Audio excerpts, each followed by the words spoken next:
ভাই আপনার অনুমতি নিয়েই আসলে একটু মঞ্জু ভাইকে একটু প্রথম প্রশ্নটা করতে চাই। আপনি এই প্রশ্নের ব্যাপারে একটু আপনাকে একটু আমরা সঙ্গে রাখতে চাই এই কারণে যে মঞ্জু ভাইয়ের উত্তরটা শেষ হলে আপনি আশা করবো যে আপনিও এই বিষয়ে একটু আলোকপাত করবেন। আমি মঞ্জু ভাই আপনার কাছে জানতে চাই যে মঞ্জু ভাই আপনি তো আপনারা একটা জোট করেছিলেন এনসিপি, রাষ্ট্র সংস্কার আন্দোলন এবং এবি পার্টি। সেই জোটটি বোধহয় বাংলাদেশের ইতিহাসে সবচেয়ে কম সময়ের জোট, কারণ কয়েকদিনের পরে সেই জোটটি ভেঙে যায়, হাসান কায়ুম ভাই এতে করে নাই। আপনি জামায়াতে ইসলামীর নেতৃত্বে যে জোট সেটি এনসিপি এবং আপনারা এটাতে জোট করলেন। আমি এটা নিয়ে, কারণ আপনি বাংলাদেশের রাজনৈতিক ইতিহাসে শুধু একজন রাজনীতিবিদও নন, আপনি একজন পর্যবেক্ষকও। সেই পর্যবেক্ষকের জায়গা থেকে আপনার কাছে আমি জানতে চাইবো যে আপনার কাছে কি সিদ্ধান্তটি ঠিকই মনে হয়েছে, তাই না? মানে এখন পর্যন্ত যে এটি একটি সঠিক সিদ্ধান্ত হয়েছে। আমি এই ব্যাপারে একটু হাসনাত কায়ুম ভাইকেও জানতে চাইবো যে কায়ুম ভাই আপনি তো গেলেন না, আপনি ওই জোটের সঙ্গেও গেলেন না, বিএনপির সাথে জোটেও গেলেন না, আপনার সিদ্ধান্তটিও আপনার কাছে সঠিক মনে হয় কিনা। কিন্তু আমরা আগে মঞ্জু ভাইকে শুনি যে মঞ্জু ভাই কি মনে করেন যে, মানে আমরা তো 10 দিন 12 দিন 1 মাস পরে সিদ্ধান্তটা একটু রিভিউ করার সুযোগ নিশ্চয় আপনি পাচ্ছেন। কি মনে হচ্ছে আপনার সিদ্ধান্তটা ঠিক আছে কি বেঠিক আছে? ধন্যবাদ খালেদ মহিউদ্দিন আপনাকে। কাইম ভাই আমাদের সিনিয়র পলিটিশিয়ান এবং আমাদের খুবই প্রিয় একজন মানুষ। দর্শককে শুভেচ্ছা জানাচ্ছি। প্রথম কথা হচ্ছে যে সিদ্ধান্তটা সঠিক হয়েছে বা আমরা খুব খুশি মনে নিয়েছি, বিষয়টা কিন্তু এরকম না। আমি কিন্তু এই ব্যাপারে স্পষ্ট করে বলেছিও দাঁড়াতে পারি কিনা। তো 9 দলের আমরা বেশ কয়েকটা মিটিং করেছি। আমাদের যে আমাদের গণসংহতি আন্দোলনের যে প্রধান সমন্বয়ক জনাব সাকির, ওখানে আমরা কিন্তু মিটিং করেছি প্রথমে। এরপরে আমরা বিচ্ছিন্ন বিক্ষিপ্তভাবে বিভিন্ন সময়ে বিভিন্ন জায়গায় বসেছি। তো আমাদের মধ্যে একটা আশা ছিল যে এই দলগুলো যদি দাঁড়ায়, বিশেষ করে আমাদের হয়তো প্রত্যেক দলেরই সাংগঠনিক শক্তির বিস্তৃতি বড় ওই সমস্ত দলগুলোর মতো না, কিন্তু আমাদের মধ্যে একটা মধ্যবর্তী রাজনীতির একটা ফেনোমেনন আমাদের মধ্যে সবার মধ্যে আছে এবং আমাদের মধ্যে একটা বোঝাপড়াও ছিল ভালো। সেই আলোকে কিন্তু আমরা কাজটা শুরু করি। পরে দেখা গেল যে আস্তে আস্তে আমরা এটা 9 দল থেকে 10 দল থেকে এটা 3টা দলে এসে আমরা একটা ঘোষণা দেই। আমরা একটা ভালো নামও তৈরি করেছিলাম, সেটা হচ্ছে গণতান্ত্রিক সংস্কার জোট নামে। তো দুর্ভাগ্যের বিষয় হচ্ছে যে আমাদের এই জোট আমরা করার পরে আমরা তারপরে কিন্তু আশাবাদী ছিলাম, বিশেষ করে গণ অধিকার পরিষদ, নুরুল হক নূর, ওনাদের জন্য আমরা কিন্তু পরপর 2 সপ্তাহ আমাদের বিভিন্ন কার্যক্রম পিছিয়েছি। আমরা মান্না ভাইয়ের সাথে বসেছি, আমরা জোনায়েদ সাকির সাথে বসেছি, আমরা জেএসডির জনাব আসম আব্দুর রবের স্ত্রী এবং জেএসডি যে সেক্রেটারি স্বপন ভাইয়ের সাথে বসেছি। আমরা বিভিন্নভাবে বসে এই আলোচনাগুলো করেছি। একটা পর্যায়ে এসে আমরা দেখলাম যে জোট করব, একা আমরা দাঁড়ানোর চেষ্টা করব। যদি আমরা দাঁড়াতে নাও পারি, আমরা যদি বৃহত্তর কোনো জোটে আমাদেরকে বাধ্য হয়ে যেতে হয় বা যাওয়ার মতো পরিস্থিতি তৈরি হয়, তাহলে কিন্তু আমরা একদম পথটা বন্ধ করব না। কিন্তু আমাদের প্রাইম চাওয়া ছিল যে আমরা মাঝখানে দাঁড়াবো। কাইম ভাই, আমরা, এনসিপি নেতৃবৃন্দ, আমরা কিন্তু এই 3টা দলের মধ্যে একটা দৃঢ়তা তৈরি হয়েছিল বলে আমরা কিন্তু 3টা দল মিলে একটা জোট আমরা ঘোষণা করে দিয়েছিলাম। দুর্ভাগ্য সেটা হলো যে এই ঘটনার পরে বেশ কিছু ঘটনা ঘটেছে। সেটা হচ্ছে যে বিভিন্ন জায়গায় বিএনপির নেতৃবৃন্দ বা কোথাও কোথাও আরো শক্তিশালী দলগুলো দেখা যাচ্ছে যে ছোট প্রার্থীদের ব্যাপারে তাদের নানা রকমের বাধা বিপত্তি। যেমন একটি ঘটনা আপনি জানেন যে বরিশালে আমাদের দলের সেক্রেটারি ব্যারিস্টার ফুয়াদকে সেখানে বিএনপির লোকেরা এক ধরনের বাধা সৃষ্টি করেছিল, তাকে মারতে যাওয়ার জন্য উদ্যত হয়েছিল, এরকম একটা ঘটনা ঘটেছিল। এরপরে যেটা সবচেয়ে বড় ঘটনা ঘটেছে বাংলাদেশে, সেটা হচ্ছে নির্বাচনের তফসিল ঘোষণার দিনই শরীফ ওসমান হাদি, তার একজন স্বতন্ত্র প্রার্থী এবং বেশ ভোকাল একজন অ্যাক্টিভিস্ট ছিলেন, তার হত্যাকাণ্ড এবং তার হত্যাকাণ্ড পরবর্তীতে তার হত্যাকারীদের ধরতে না পারা এবং তাদের ইন্ডিয়া পালিয়ে যাওয়ার ঘটনার পরে আমরা দেখলাম যে রাজনৈতিক অঙ্গনে একটা বিরাট চাঞ্চল্য তৈরি হয়েছে। এনসিপির নেতাকর্মীদের মধ্যে আমরা দেখলাম যে তারা নানা ধরনের ইনসিকিউরিটি ডেভেলপ করেছে এবং বিভিন্ন প্রার্থীদেরকে বা নেতৃবৃন্দকে গানম্যান দেয়া, তাদের নিরাপত্তা নিশ্চিত করা, এই ধরনের অনেক আলাপ আলোচনা তখন উঠেছিল, আপনারা জানেন। এরকম পরিপ্রেক্ষিতে আমরা দেখলাম যে প্রথমত আমাদের যে জোটটা হয়েছিল সেখানে আমরা জোটের মুখপাত্র বানিয়েছিলাম নাহিদ ইসলামকে, এনসিপির যিনি প্রধান। তো এনসিপির পক্ষ থেকে প্রথম এই আলোচনাটা উঠলো যে আমরা আসলে মাঝখানে দাঁড়িয়ে থাকা ঠিক হবে নাকি আমাদের কোনো দিকে মুভ করা ঠিক হবে। এই বিষয়টা নিয়ে আমরা ব্যক্তিগতভাবে আমি কাইম ভাইয়ের সাথে কথা বলেছি। কাইম ভাই কিন্তু প্রথম থেকে বলেছিলেন যে না, আমাদের আসলে মাঝখানে দাঁড়াতে হবে। কাইম ভাই একটা খুব ভালো কথা বলেছিলেন যে এবারে নির্বাচনটাকে সাধারণ নির্বাচনের মতো না নিয়ে এটাকে রাজনৈতিক নির্বাচন আকারে নেওয়া যায় কিনা, যেটা 70-এ হয়েছিল, 47-এ। একটু যদি আমরা মূল বিস্তারে একটু যদি সংক্ষেপ করতেন, আমি এই জায়গায় আর মানে একটু যদি সংক্ষেপ করতেন। আমি সংক্ষেপের জায়গাটা চলে এসেছি। সেটা হচ্ছে এখানে এসে প্রথমত এনসিপির পক্ষ থেকে এই আলোচনাটা উঠেছে যে না, আমরা মাঝখানে থাকাটা ঠিক মনে করছি না। বিএনপি জামাতের এই রেসের মধ্যে আমাদেরকে কোনো না কোনো একদিকে থাকতে হবে। আদার দেন ইলেকশন যত কাছে আসছে, আমরা মাঝখানে থাকলে মানে কথাটা এরকমই ছিল যে নাহিদ ইসলামের, যে আমরা সিভিল সোসাইটি হয়ে যেতে হবে, আমাদের আর রাজনৈতিক দলের রূপ বা পরিচয়টা থাকবে না। সেই পরিপ্রেক্ষিতে প্রথমে বিএনপির সাথে একটা ডায়লগ শুরু হয়। বিএনপির সাথে ডায়লগটা ফলপ্রসূ হয় না, পরে জামাতের সাথে ডায়লগ হয়। জামাতের সাথে ডায়লগে এনসিপি কিছুটা আশাবাদ ব্যক্ত করে। তারা মনে করে যে না, জামাত কিছুটা বেটার ফর্মে রিগার্ডিং সংস্কার এবং অন্যান্য ইস্যুতে। সেক্ষেত্রে পরে আমি নাহিদ ইসলাম এবং কাইম ভাই আমরা বসেছিলাম। কাইম ভাই বলেছেন যে না, জামাতের সাথে এই জায়গায় বা যে কোনো, আপনারা যদি অন্য জোটের সাথে যান তাহলে আমাদের পক্ষে এখানে কাজ করা কঠিন হবে বা আমরা পারবো না। তারপরে আমরা আমাদের দলে বসেছিলাম। আমাদের দলের আলোচনায় আমরা দেখলাম যে আমরা একটা জোট করলাম এত আশা করে, এবং সত্যিকার অর্থে আমাদের কাছেও মনে হলো যে এরকম একটা পরিস্থিতিতে আমরা মাঝখানে দাঁড়ালে, এবং আপনি জানেন হয়তো আমরা যখন 3টা দল মিলে একটা জোট করেছি তখন অনেক রাজনৈতিক বিশ্লেষক আমাদেরকে ব্যাপকভাবে নিরুৎসাহিত করেছে। একজন রাজনৈতিক পর্যবেক্ষক তো সোশ্যাল মিডিয়াতে লিখেছে 0 + 0 + 0 = 0। মানে আমাদের এই উদ্যোগটাকে খুবই তুচ্ছ-তাচ্ছিল্য করেছে অনেকে। তো এই সমস্ত পরিপ্রেক্ষিতে পরে আমরা যখন দেখলাম যে এনসিপিও আগ্রহী, আমরাও তখন সিদ্ধান্ত নিলাম যে না, ঠিক আছে, আমাদেরকে একটা বৃহত্তর জোটে আমাদেরকে থাকতে হবে বা বৃহত্তর। কিন্তু এটা আসলে জোট না। আমরা যখন দেখলাম যে আসলে আমাদের কাছে মনে হয়েছে জোট, কিন্তু এটা যেটা হয়েছে সেটা হচ্ছে একটা নির্বাচনী সমঝোতা, অর্থাৎ ওয়ান বক্স পলিসির আলোকে, যে একটা আসনে সব দল মিলে একজনকে ভোট দিবে। এটাই হচ্ছে মূল কথা। আমার মনে হয় যে মঞ্জু ভাই পরিষ্কার করেছেন। আমার কিছু প্রশ্ন আছে, সেগুলো আমি পরে করব, কিন্তু হাসান কাইম ভাইয়ের কাছে একটু শুনতে চাই। হাসান কাইম ভাই, মঞ্জু ভাই প্রেক্ষাপটটা বর্ণনা করলেন। আমরা আপনাকে দেখেছি যে মানে আপনার অবস্থাটা খুবই দৃঢ় ছিল সবসময়, যে আপনি কি ধরনের জোট করতে চান, কি ধরনের রাজনীতি করতে চান, সেটি আসলে রাষ্ট্রচিন্তার পক্ষ থেকে আমরা গত 4-5 বছর ধরে দেখছি। এই জায়গায় কি আপনার কাছে মনে হয় যে মঞ্জু ভাই যে প্রেক্ষাপটটা বর্ণনা করলেন, যে আমরা আসলে একটা রাজনীতি থেকে ছিটকে যেতে পারি বড় কোনো রাজনৈতিক দলের সঙ্গে না গেলে, আপনি কেন এই কথায় কনভিন্স হলেন না কাইম ভাই? আপনি যদি আমাদেরকে একটু বলতেন। ধন্যবাদ আপনাকে, মঞ্জুকে, এবং যারা শুনছেন তাদের সবাইকে শুভেচ্ছা জানাই। মঞ্জুর কথার মধ্যে হয়তো তাড়াহুড়া করার কারণে কিছু জিনিসের একটু হয়েছে, ঘাটতি আছে। আমি বাকিগুলো আলাপ করবো না, 1-2টা জায়গায় একটু আলাপ করে আমি মূল্যায়নটা আসি। প্রথমত, মঞ্জু এই উদ্যোগগুলি 9 দল কিংবা গণতন্ত্র মঞ্চ সহ অন্যান্য এই চেষ্টাগুলি ও খুবই আন্তরিকভাবে করেছে। এটার ব্যাপারে আমাদের কারো কোনো মানে আমাদের বাইরে অন্যরাও জানে মঞ্জুর আন্তরিকতার প্রশ্ন। কিন্তু আমরা একটা রাজনৈতিক কারণে, তো এই আন্তরিকতাটার ব্যাপারটা একটা রাজনৈতিক কারণে এই উদ্যোগগুলি আমরা যেটা বলছিলাম, একটা হচ্ছে যে আমাদের কাছে একটা সূত্রায়ন ছিল যে এইবারই ইতিহাসে একটা ব্যত্যয় ঘটতে যাচ্ছে। সেটা হচ্ছে যে এই রকমের বড় রকমের অভ্যুত্থান কিংবা আন্দোলনের পরে নির্বাচনটা আসলে সাধারণ কেবলমাত্র ক্ষমতা বদলের নির্বাচন থাকে না। এটা একটা পলিটিক্যাল চেঞ্জের কারণে মানে একটা লিগালাইজ করার ব্যাপার হয়। অভ্যুত্থানটাকে লিগালাইজ করার জন্য একটা নির্বাচন, অভ্যুত্থানের আকাঙ্ক্ষাগুলিকে আসলে লিগালি শেপ দেওয়ার জন্য নির্বাচন। এটা আমরা 70-এ দেখেছি, 69-এর অভ্যুত্থানের পরে 46-এ দেখেছি, 47-এ দেখেছি, 90-এ দেখেছি। এগুলি হচ্ছে আমাদের হিস্ট্রিতে আসছে। তো আমাদের একটা মূল্যায়ন ছিল যে আমরা মিস করে যাচ্ছি, পলিটিক্সের ক্যারেক্টারটা মিস করছি, ইলেকশনের ক্যারেক্টারটা মিস করছি। এইটা একটা মূল্যায়ন ছিল। আরেকটা ব্যাপার দাঁড়াচ্ছিল যে আমরা বিভাজনের রাজনীতির বিরুদ্ধে বলে আসতেছিলাম, কিন্তু আমরা হাসিনা এই বিভাজনের খেলাটা খেলে, এটা আমরা বলতেছিলাম। এবং অভ্যুত্থানের পরে আমরা সব সময় মানে ঐকমত্য কমিশনে আমাদের দেখবেন কোনো নোট অফ ডিসেন্ট নাই।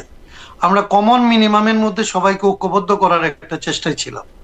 আমরা সংবিধান নিয়ে কোনো তর্ক তুলি নাই, ঐকমত্য নিয়ে কোনো তর্ক তুলি নাই, আমরা চাইছি কতটা আসলে কাছাকাছি আনা যায়।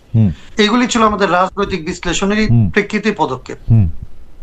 আমাদের একটা রাজনৈতিক বিশ্লেষণ ছিল এরকম যে এই ঐকমত্য কমিশনের শেষ দিকে এসে বিএনপি এবং জামাত এই দুইটা অংশ দুইভাবে আসলে ঐকমত্য কমিশনের মধ্যে যে সমস্ত ঐকমত্য হইতে পারত সেগুলিতে আসলে আলাদা করে শেপ নিচ্ছে, প্রধানত জামাত প্রথম দিকে, এবং বিএনপিও আসলে তার প্রতিক্রিয়ায় তাদের ইগো দেখাইছে এবং যেগুলিতে ছাড় দিতে পারতো তারা সেটা দেয় নাই। পরবর্তীতে ঐকমত্য কমিশনের কাজটা শেষ হওয়ার পরে আমরা দেখলাম বাংলাদেশের রাজনীতিটা এমন ভাবে বিভক্ত করা হয়েছে, আপনি যদি ৭১কে আপহোল্ড করেন, আপনি যদি একটা ডেমোক্রেটিক বাংলাদেশ চান এবং আপনি যদি আসলে এই মোটামুটি একটা স্টেবল বাংলাদেশ চান, তাইলে আপনি বিএনপির দিকে যাবেন। আর আপনি যদি অভ্যুত্থানের পক্ষে থাকেন, আপনি যদি সংস্কারটাকে আসলে মানে স্ট্রংলি আপহোল্ড করতে চান তাহলে, এবং ২৪-এর এই চেতনাকে যদি আপহোল্ড করতে চান, তাহলে আপনি গণহত্যাকারীদের সাথে যেতে হবে। এইরকমের একটা বিভাজনের মধ্যে বাংলাদেশের মানুষকে ফেলে দেওয়া হয়েছে। সেই রকম একটা জায়গায় আমাদের কাছে মনে হয়েছিল যে ঐকমত্যের যে কথাটা আমরা বলছি, সেই জন্য আসলে একটা ন্যাশনাল ইন্টারেস্টে একটা ঐকমত্য তৈরি করার মতো একটা জায়গা থেকে কথা বলা দরকার।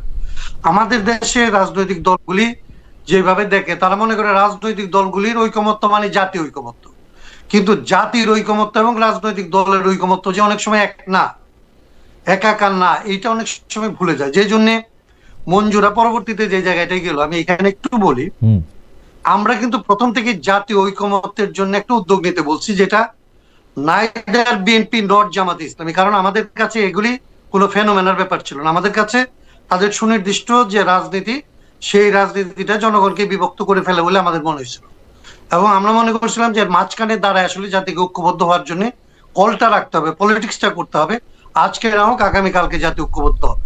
কিন্তু এই কলটা যদি আমি হারায় ফেলি, আমি বিএনপির দিকে চলে যাই অথবা জামাতের দিকে চলে যাই, তাহলে এই বিভাজনের আসলে সমাপ্তি ঘটবে না।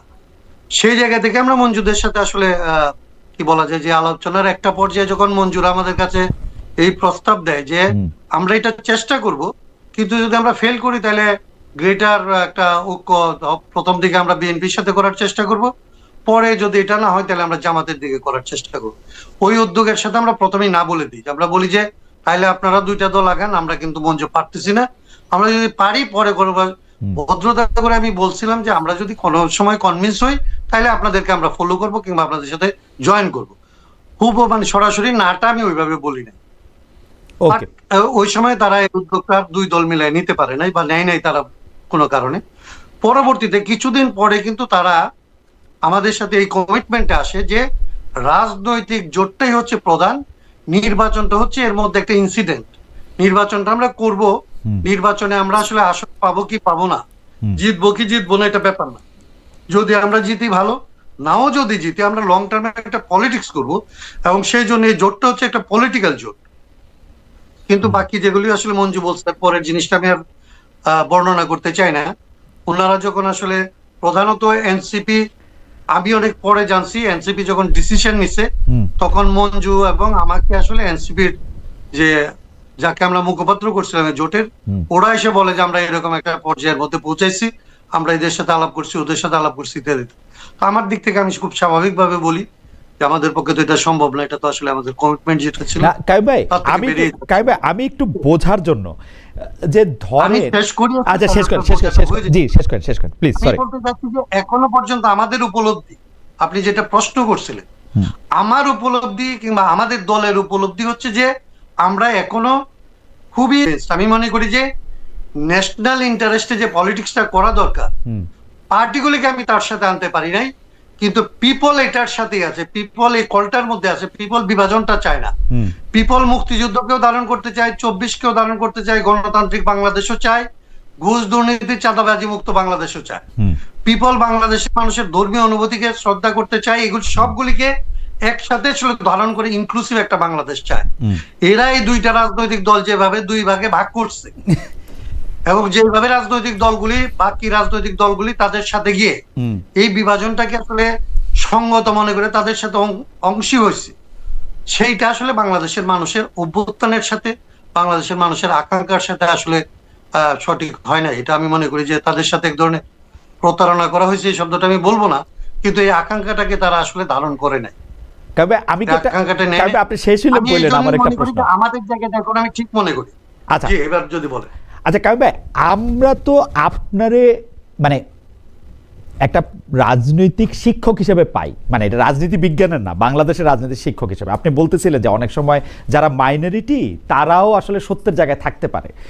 আপনি, আমি যদি গত 4-5 বছরের কথা বলি, আপনি এমন অনেক কথা বলছেন যেগুলি আপনাকে হয়তো পপুলিস্ট জায়গা থেকে হয়তো আপনাকে অনেক নিন্দাবন্ধ শুনতে হয়েছে, যে ক্ষমতার জায়গা থেকে অনেক আক্রমণ শুনতে হয়েছে। কিন্তু আমি একটা জিনিস বুঝি না, যেটা হলো আমি আপনার কাছে শিখলাম যে আমাকে খোলা মনে থাকতে হবে, আমার মনটা হয়তো ওপেন।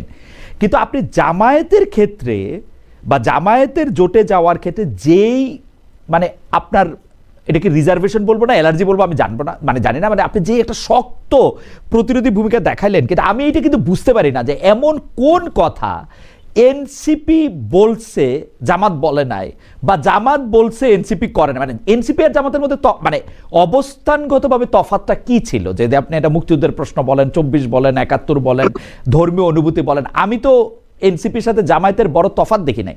আপনি খুশি খুশি এনসিপির সাথে গেলেন, এনসিপির ইয়াকে মুখপাত্র দিলেন, কিন্তু জামায়াতের ব্যাপারে আপনি একদমই সহ্য করতে পারলেন, মানে এই ব্যাপারটা মানে আপনি এত প্রেজুডিসড কেন, এটা যদি আমি একটু বলতেন আর কি। আমি কোনো জুডিস থেকে এটা করি না। এনসিপি হচ্ছে এখনো পর্যন্ত কোনো পার্টি না, তারা নিজেরা পাবলিকলি ক্লেম করে যে তারা পার্টি, কিন্তু আমাদের সাথে যখন আলাপ করে তখন তারা বলে ইট টু বি টেকেন শেপ, এটা এখনো শেপ নেয় নাই। তাদের এখনো পর্যন্ত কোনো রাজনীতি আপনি নির্ধারিত করে বলতে পারবেন না। এখন পর্যন্ত এটা শুনলে আপনার খারাপ লাগতে পারে, এনসিপি যা ভালো কথা বলে সেটা হচ্ছে রাষ্ট্র চিন্তা কিংবা রাষ্ট্র সংস্কার, যে কথাগুলি বলে, এর বাইরে তার তো কোনো নিজস্ব কথা নাই। একটু আমি বুঝতে বাকি পারি যেটা করে রাজনীতি অ্যাক্ট করে, জি। অ্যাক্ট করার ক্ষেত্রে জামাতে ইসলামীকে আমি, জামাতে ইসলামের ব্যাপারে আমার কোনো অ্যালার্জি নেই। জামাত ইসলামীকে আমি দুইটা জায়গা থেকে রাজনৈতিক ভাবে বিরোধিতা করি। একটা হচ্ছে 46 বছর, আরে 53 বছরে আপনি গণহত্যাটাকে বুঝতে পারবেন না যে আপনি একটা ভুল করছেন, এবং ওই মনস্তত্ত্ব দিয়ে আপনার দলটা চালাবেন। আপনি গণহত্যাকে আপনার রাজনৈতিক মনস্তত্ত্বের মধ্যে ধারণ করে আপনি নিজেকে গণতান্ত্রিক দাবি করবেন, এটা তো হইতে পারে না। এটা 1 নম্বর কথা। 2 নাম্বার হচ্ছে এটা একটা পার্টি, ওয়েল অর্গানাইজড পার্টি, সে যা করে এটা আসলে পরিকল্পিত ভাবে করে। এনসিপির বেলায় যেটা আমাদের আসলে পক্ষপাত বলতে পারেন, এনসিপির এরা বয়সে কেবল তরুণ এরকম না, এরা রাজনৈতিক ভাবে অনেক শিশুতোষ কথা বলে, যেটা আসলে তারা অর্থ জানে না, রাজনীতির সাথে রাজনৈতিক পরিভাষা জানে না। এটা বলতে আমার লজ্জা করে, আমার বলা উচিত না এদের সম্পর্কে, ছোটদের সম্পর্কে। অনেক ব্যাপারে তার রাজনৈতিক পরিভাষাটার অর্থ না জেনে কথা বলে, রাজনৈতিক শিষ্টাচারটাকে আসলে না বুঝে অর্থ কথা বলে। এক একটা প্রতিষ্ঠান এবং সরকারের মধ্যে পার্থক্য, প্রতিষ্ঠান কোনগুলিকে আসলে কিভাবে আপহোল্ড করে তারপরে ক্রিটিসাইজ করতে হবে এগুলি না জেনে কথা বলে।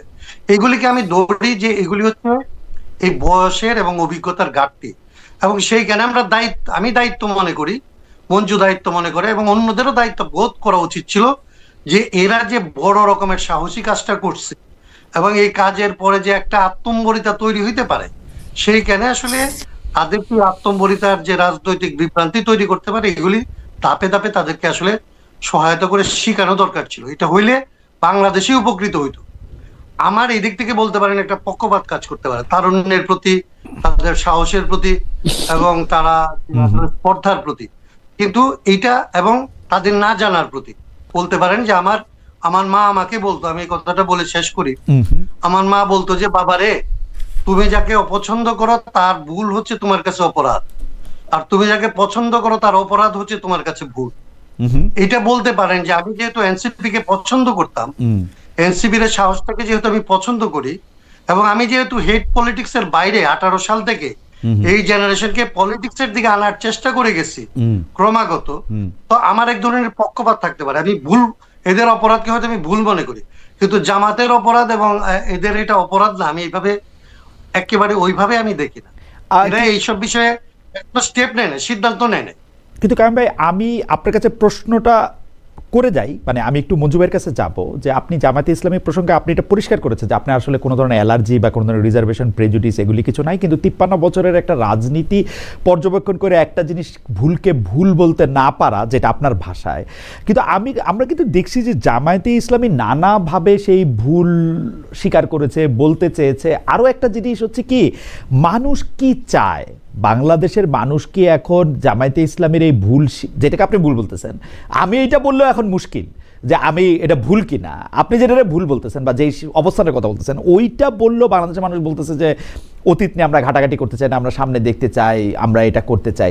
সেই জায়গাটার আপনি আসলে কিভাবে দেখেন, মানে ওই রাজনীতিটা, মানে আপনার কাছে কি ওইটা এনাফ মনে হয় না, নাকি আপনি মনে করেন যেই বিভাজনের কথা আপনি বলতেছিলেন সেই বিভাজনের পথে অ্যাডভোকেট হাসনাত কাইয়ুমও হাঁটতেছেন? মানে আমি ওইটা একটু আরেকটু পরিষ্কার হতে চাই। আমি আসি আপনার কাছে, আমি একটু মঞ্জু ভাইয়ের কাছে একটু যাই।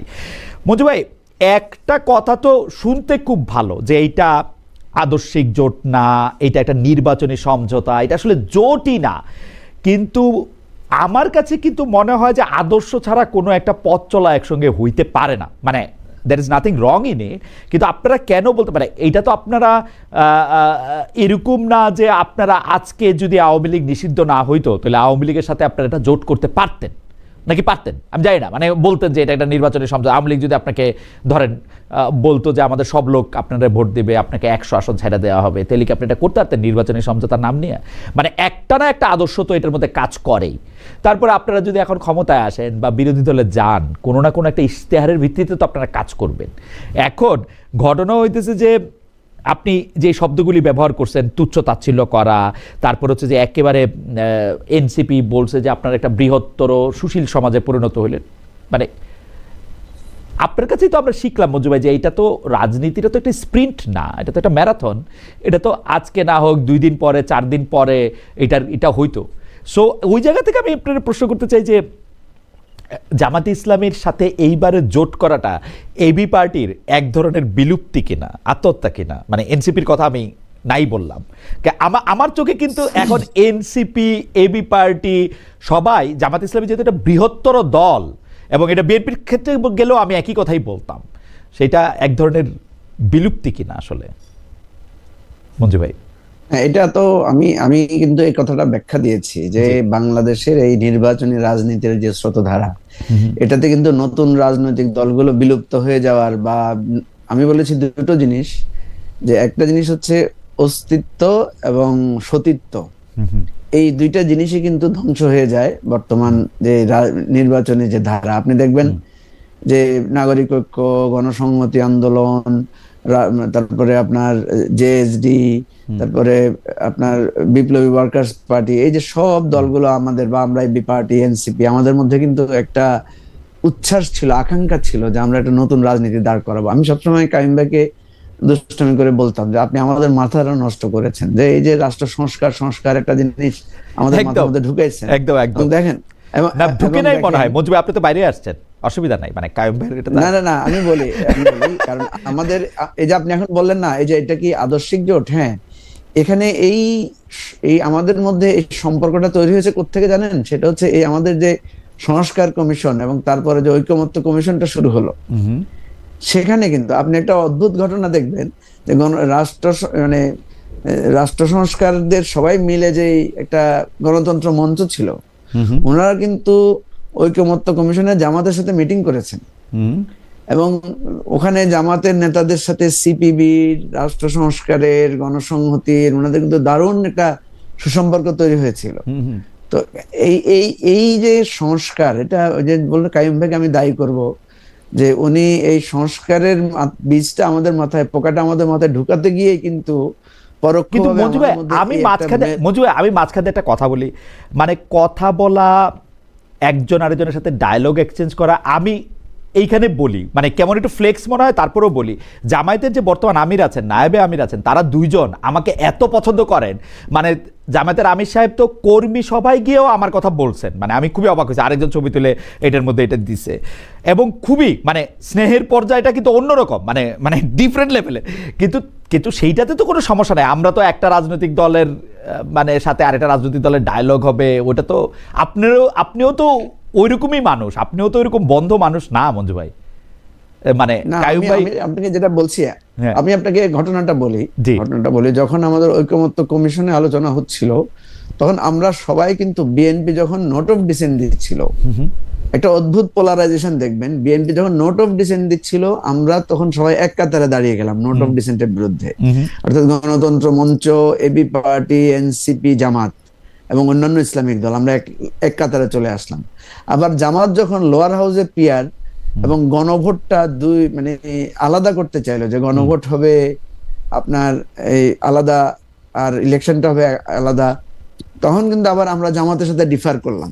এই যে রাষ্ট্র সংস্কার বলেন, এনসিপি বলেন, আমরা কিন্তু আলাদা ডিফার করলাম যে না, আমরা একসাথে গণভোট এবং বিশেষ করে পিয়ারের পক্ষে কিন্তু আমরা সবাই, কিন্তু পিয়ারটা আমরা এখনই লোয়ার হাউসে পিয়ারটার ব্যাপারে আমরা দ্বিমত করেছি। তাহলে দেখেন, জামাতের সাথে বা অন্যান্য ইসলামিক দলের সাথে, ইভেন সব আদর্শবাদী দলের মধ্যে আমাদের একটা মিল আসলো।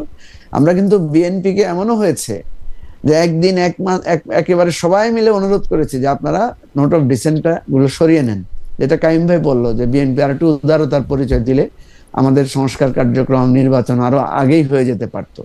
তো আমরা এখানে যে জায়গাটা দাঁড়াচ্ছে সেটা হচ্ছে, আমরা কিন্তু দীর্ঘদিন থেকে, কাইম ভাই কিছুটা বলেছেন, আমরা কিন্তু দীর্ঘদিন থেকে নিজেদের মধ্যে এই বিভেদ, যে একজনের সাথে আরেকজন বসবোই না, একজনের সাথে একজন কথা বলবোই না, এই জায়গাটা থেকে আমরা উঠে এসেছিলাম। এবং এই মেলবন্ধনটা তৈরি হওয়ার পরে নির্বাচনকে কেন্দ্র করে আমরা দেখলাম যে প্রথম জামাত এবং বিএনপির মধ্যে বিরোধ শুরু হলো। আমরা এই বিরোধ মেটানোর জন্য চেষ্টা করলাম, পরে এই বিরোধে এনসিপিও জড়িয়ে পড়লো। যাই হোক, মূল কথা যেটা আপনি বারবার রেফার করছেন সেটা হচ্ছে, এখানে কোনো দাড়ি কমা নাই, অত্যন্ত স্পষ্ট যে একটা নতুন রাজনীতি দাঁড় করানোর জন্য আমরা নিজেরা তৈরি হয়েছি, আমরা নিজেরা একটু অ্যালায়েন্স করার চেষ্টা করেছি। দেখেন, কাইম ভাই কিন্তু শুধু গণতান্ত্রিক সংস্কার জোট ভেঙে এসেছে তা না, উনি কিন্তু উনাদের তৈরি করা, উনি কিন্তু সেটার প্রধান সমন্বয়কারী বা মুখপাত্র ছিলেন লাস্ট গণতন্ত্র মঞ্চ, সেখান থেকেও উনি সরে এসেছেন। কেন সরে এসেছেন? কারণ গণতন্ত্র মঞ্চ কিন্তু শেষ পর্যন্ত বিএনপির সাথে কেউ মানে নানাভাবে তারা গিয়েছে, এটাও একটা কারণ হয়তো বা। যাই হোক, তো আমি যেটা বলছি যে আমরা এবারের যে চেষ্টাটা করেছি এই নির্বাচন ব্যবস্থায়, আমরা সেটা সফল হতে পারি নাই বা আমাদের একটা ব্যর্থতা আছে, এতে কোনো সন্দেহ নাই। আমরা জামাতের সাথে, জামাতের যে উদ্যোগের সাথে আমরা কেন অ্যালাইন হয়েছি, আমাদের সুস্পষ্টভাবে মনে হয়েছে যে সংস্কার ইস্যুতে বিএনপির চাইতে জামাত কিছুটা রিজনেবল, এবং এটা কাইম ভাইও স্বীকার করবেন, কারণ আমরা সংস্কার ইস্যুতে জামাতকে দেখেছি যে তারা সিরিয়াস আছেন, যে কিছু কিছু বিষয়ে তারা যথেষ্ট মানে প্রোগ্রেসিভ লাইন ধরেছেন, এবং তাদের মধ্যে আমরা যথেষ্ট প্রোগ্রেসিভ মানে প্রসেসে হাঁটার চেষ্টা আমরা দেখতে পাচ্ছি। কিন্তু দিন শেষে কথা এটা সত্য যে বিএনপি এবং জামাতের যে ওল্ড পলিটিক্স এর যে ধারা, সেই ধারা থেকে কিন্তু আমরা সরে আসতে চেয়েছিলাম। কিন্তু এখানে দুটো দুর্বলতা, একটা হচ্ছে কাইম ভাইয়ের মতো অত ধৈর্যশীল দৃঢ় হতে পারি নাই, কারণ কাইম ভাই একটা বিপ্লবী দল থেকে এসেছেন। এক, দ্বিতীয় আরেকটা কারণ বলি আমি আপনাকে, কাইম ভাইয়ের দলের নিবন্ধন না থাকাতে কাইম ভাইয়ের একটা কিন্তু সুবিধা আছে। আমাদের নিবন্ধন থাকাতে আমরা কিন্তু 202 দল মিলে আমরা প্রায় 130 জনের মতো প্রার্থীকে আমরা মনোনয়ন দিয়েছিলাম। পরে এনসিপিও কিন্তু প্রায় 125 জনের একটা মনোনয়ন দিয়েছে। তো এই রাজনৈতিক ডামাডোল, তারপরে বিভক্তি, তারপরে স্রোতধারায় একটা পর্যায়ের কাছে আমাদের কাছে মনে হয়েছে যে এই নির্বাচনে যদি আমরা মাঝখানে থাকি, তাহলে আমাদের যে অবস্থানটা ছিল সবাই মিলে থাকলে আমরা দাঁড়াতে পারতাম। ওকে, সবাই মিলে না আসাতে আমাদেরকে সরে পড়তে হয়েছে। সবাই মিলে থাকলে আপনারা দাঁড়াতে পারতেন, সবাই মিলে। তো আমি প্রথম প্রশ্নটার কি একটা লাইনে একটু জবাব দিবেন মঞ্জু ভাই, যে আপনার কাছে কি মনে হয় যে ঠিকই আছে ওই সময়কার এই সিদ্ধান্ত, মানে ইটস ফাইন? ওইটা রাজনৈতিক না, আমি কিন্তু এই জবাব দিয়েছি অনেক আগে। আপনি এক লাইনে যদি বলেন, কারণ আমাদের দর্শকরা আবার বলতেছিল যে মঞ্জু ভাই কি এটা সিদ্ধান্তটা ঠিক আছে বললেন না বলেছে, মানে there is মানে কোনো কিছু এর মধ্যে ভুল নাই, মানে এটা ঠিক আছে, এর উপলব্ধিটা যদি এক বাক্যে বলতেন আর কি। সিপিডির একটা প্রোগ্রামে আমি আপনাকে বলি, সিপিডির একটা প্রোগ্রামে আমি অলরেডি পিপলের কাছে এককভাবে রাজনৈতিক শক্তি নিয়ে দাঁড়ানোর এই স্বপ্ন থেকে সরে আসার জন্য আমি কিন্তু পাবলিকলি ক্ষমা চেয়েছি, নাম্বার 1। সুতরাং এখানে আপনার প্রশ্নের উত্তরটা পরিষ্কার। ওকে। নাম্বার 2 হচ্ছে কম্পারেটিভলি আমাদের কাছে বেটার মনে হয়েছে যে আমরা একা যদি দাঁড়াতাম, তার চাইতে এই স্রোতধারায় আমরা যে জামাতের সাথে এই নির্বাচনী রাজনৈতিক সমঝোতা গিয়েছি, এটা কম্পারেটিভলি বেটার। ওকে,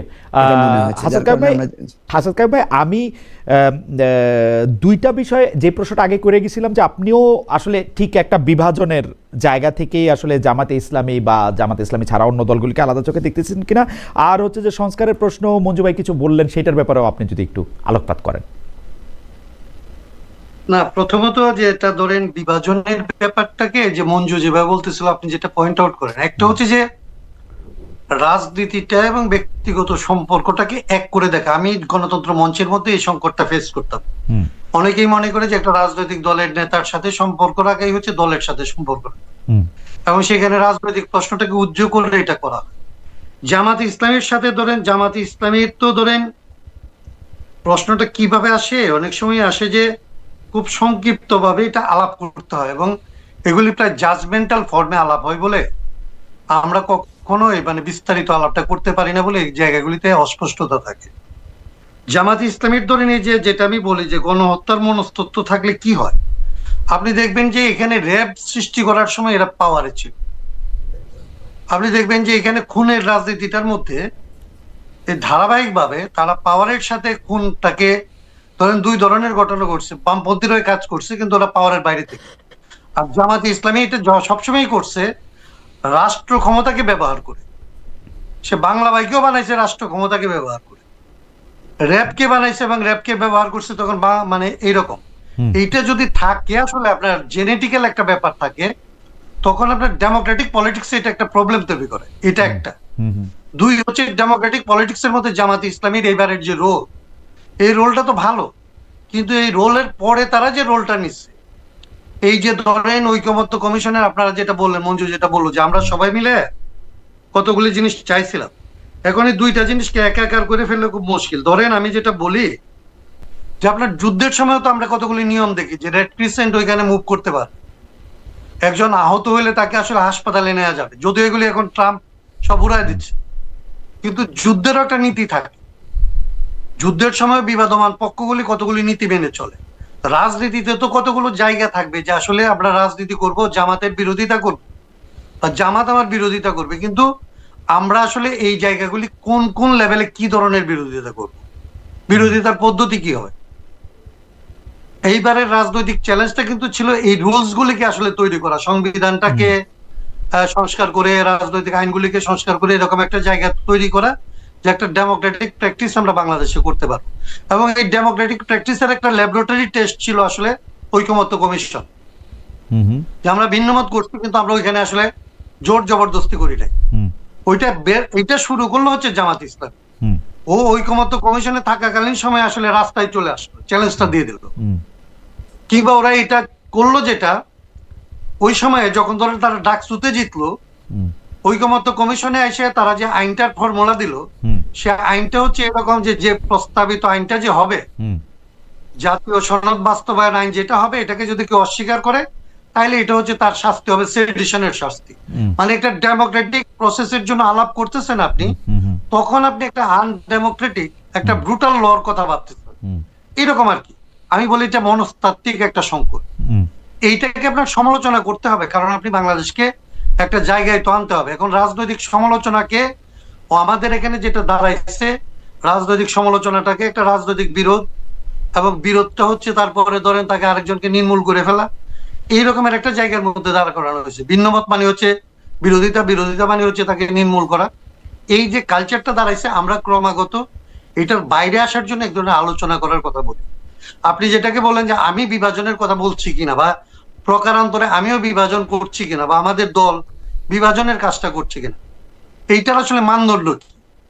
মানদণ্ড হচ্ছে আপনি যদি মনে করেন যে বাংলাদেশের মানুষ ৭১-কে ধারণ করবে কিনা, হুম ২৪-কে ধারণ করবে কিনা, ৯০-কে ধারণ করবে কিনা, হুম আপনি আসলে এখানে ধর্মীয় যে অনুভূতি এটাকে ধারণ করবে কিনা, ধর্মের প্রতি মানুষ আসলে সহনশীল শ্রদ্ধাশীল থাকবে কিনা, ভিন্ন মতের প্রতি আসলে শ্রদ্ধাশীল থাকবে কিনা, একটা গণতান্ত্রিক সমাজ নির্মাণের জন্য চেষ্টা করবে কিনা, নাকি এটাকে ভাগ করে আমি এখন ধরেন বিএনপির পক্ষে গেলাম, তাইলে জামাত ইসলামী যে আসলে ২৪-কে ধারণ করে ধরে, আমি বিএনপিতে গিয়ে কি ২৪-কে খর্ব করব? অথবা আমি জামাত ইসলামীতে গেলাম, গিয়ে কি আসলে বিএনপি যে ৭১-কে ধারণ করতে চায় এটাকে খর্ব করব? না কিন্তু কিন্তু বাংলাদেশ তো এটা চায় না। মানুষ কিন্তু কাইম ভাই আমি একমত হইতে চায়। কিন্তু কাইম ভাই আমি খালি রাজনৈতিক দলগুলো, কিন্তু কাইম ভাই আপনার খালি আমি আমি একটা শেষ করি। জি জি শেষ করেন রাজনৈতিক দলগুলো যদি জনগণকে বিভাজিত করতে চায়, তাইলে আমার রাজনৈতিক দায়িত্ব হচ্ছে আসলে এই যে বিরোধিতাটা, বিভাজনটা রাজনৈতিক দলগুলি করতেছে, এই রাজনৈতিক দলগুলি যে জনগণের ঐক্যের কথা বলে আসলে জনগণকে যে তার স্বার্থের বিপক্ষে নিয়ে যাইতেছে, এই কথাটা যদি আপনি বলা বাদ দেন, তাহলে আপনার এখানে আর কোনো আশাই থাকবে না ঐক্যের। না কিন্তু সেদিক থেকে আমি কনভিন্স যে আমি আসলে বিভাজনের কাজটা করতেছি না, আর আমার এতটা ক্ষমতাও নাই। আমি ধরেন আমার কথা বলি, যে মঞ্জু যেটা বললো, আরেকটা কথা বলে আমি কথাটা শেষ করি। জি মঞ্জু বললো না আমার নিবন্ধন না থাকায় সুবিধা হয়েছে, হ্যাঁ হয়তো হয়েছে, কিন্তু আপনি দেখেন আমরা কি করছি। বাংলাদেশে হাসিনার সরকার আমাদেরকে নিবন্ধন দেয় নাই, এবং এই সরকার যে নিবন্ধন দেয় নাই, হাইকোর্টের আদেশ থাকার পরেও আমরা এটাকে মনে করছি একটা ট্র্যাপ। আমাদের কাছে মনে হয়েছে আমরা যদি নিবন্ধনের ব্যাপারে সিরিয়াস হই, তাহলে বাংলাদেশের সমস্ত রাজনৈতিক দল এবং বুদ্ধিজীবীরা আমাদের যে নিবন্ধন পাওয়া উচিত এটার পক্ষে দাঁড়াবে। এবং এটার পক্ষে যদি আমি দাঁড়াই, তাইলে এখানকার নির্বাচন কমিশনের ভেতরে যারা আছে, আজকে যারা নির্বাচনটাকে পেছানোর জন্য নির্বাচন কমিশনে থেকে বাইরে উস্কানি দেয়, তখন তারা আসলে নির্বাচনটা পেছানোর কাজ করবে। আমরা আত্মহত্যা করছি দলীয়ভাবে, আমাদের দলের ৭৫ জন প্রার্থী ছিল, আমরা আত্মহত্যা করছি দলীয়ভাবে, যে জাতীয় স্বার্থে নির্বাচন কমিশনকে আমরা বিতর্কিত করতে চাই না, পাবলিকলি আনতেই চাই না এই প্রশ্নগুলি। ওকে, এখন এইটা হচ্ছে আমাদের রাজনৈতিক ধারা। আপনি এটাকে ভুল বলতে পারেন, আপনি মনে করতে পারেন যে আপনি রাজনৈতিক দল কোনোদিন করতে পারবেন না, আপনি রাজনীতি করতে পারবেন না, আপনি সফল নেতা হইতে পারবেন না, মেবি। বাট আমরা মনে করি জাতির কাছে এটা আমাদের দায়িত্ব। আমি যদি রাজনীতি করি, আমার ব্যক্তি স্বার্থের চাইতে, দলীয় স্বার্থের চাইতে জাতীয় স্বার্থকে প্রাধান্য দিয়ে জাতির স্বার্থে কাজ করাটাই আমি রাজনীতি মনে করি, মানুষের স্বার্থে কাজ করাটাই রাজনীতি মনে করি। ভুল বলতে পারেন আমার। আমি একটু ছোট করে আপনার কাছে জানতে চাইবো যে আপনি তো আসলে রাজনীতি করেন মানে যে আমাদের বাংলাদেশের যারা মানুষ আছে তাদের নিয়ে আপনি রাজনীতি করেন। তো বাংলাদেশের সাধারণ মানুষের নিয়ে বা বাংলাদেশের মানুষের নিয়ে আপনি যখন রাজনীতি করেন, তখন তো আপনাদের বাংলাদেশের মানুষকে রিড করার বা পড়ার কি চাইতেছে সেইটারও একটা আমি তো স্পষ্ট দেখতে পাচ্ছি যে বাংলাদেশের সাধারণ মানুষ অ্যাডভোকেট হাসনাত কাইয়ুমের কথা শুনতেছেন না। অ্যাডভোকেট হাসনাত কাইয়ুমরে হয়তো কাজে লাগাইতেছেন বিপ্লবের জন্য, অ্যাডভোকেট হাসনাত কাইয়ুমরে হয়তো কাজে বাংলাদেশের সাধারণ মানুষ হাসনাত কাইয়ুমরে শুনতে চান না। বাংলাদেশের সাধারণ মানুষ কোনো যেই কথাগুলি শুনতে চান সেই কথাগুলি শোনার লোক কিন্তু মানে বলার লোক কিন্তু আছে রাজনীতিতে। মঞ্জু ভাইয়ের কথা হয়তো এখন শুনবেন, মঞ্জু ভাই এখন ঠিক জায়গায় আসছেন, এখন জামায়াতে ইসলামী বা বিএনপির কথা হয়তো শুনবেন, এতদিন মঞ্জু ভাইয়ের কথাও কিন্তু শুনেন নাই। তো এই যে না শুনতে, এইটা কি আসলে ঠিক হইতেছে কাইয়ুম ভাই? মানে আপনি হয় আপনার পলিটিরে এডুকেট করবেন অথবা তার ভাষায় আপনি তার কথা বলবেন, আপনি একটা আলাদা একটা জায়গা নিতেছেন কিনা কাইয়ুম ভাই? না না না, আপনি আমাকে একটা ছোট মানুষকে অনেক বড় করে দেখতেছেন। আমার কি ক্ষমতা আছে? আমি যখন আসলে 2013 সালে সংবিধানের সংস্কারের কথাটা তুলি, তখন তো আমার বন্ধু বান্ধব আমাকে নিয়ে হাসাহাসি করছে, বলছে যে এই বাংলাদেশে হাইকোর্টের অ্যাডভোকেটরা সংবিধানটা ঠিক মতো তোর কথা অনুযায়ী বুঝে না, তো তুই বাংলাদেশে পলিটিক্সটা করবি হচ্ছে সংবিধানের ভিত্তিতে। আমি দেখছি কি, আমি এই জায়গায় আশাবাদী যে আমি 12-13 বছর ধরে একটা ছোট্ট গ্রুপ কি গণতান্ত্রিক সংবিধান আন্দোলন করে, তারপরে রাষ্ট্র চিন্তা করে, তারপরে জনগণের চাপে বাধ্য হয়ে রাজনৈতিক দল গঠন করার চেষ্টা করে রাষ্ট্র সংস্কার আন্দোলন করে মঞ্জুদেরকে আমরা পাইছি না সাথে, অন্যদেরকে পাইছি না, তারা তো সংস্কারের কথাটা নিচ্ছে। তার মানে আমি এটা বিশ্বাস করি যে আমার 12 বছর লাগছিল এটা করতে। আমি এটা বিশ্বাস করি যে মঞ্জুরা ওরা তো করার পরে 2 দিনের মধ্যে ওর উপলব্ধি হচ্ছে যে এটা আসলে ঠিক করে নাই।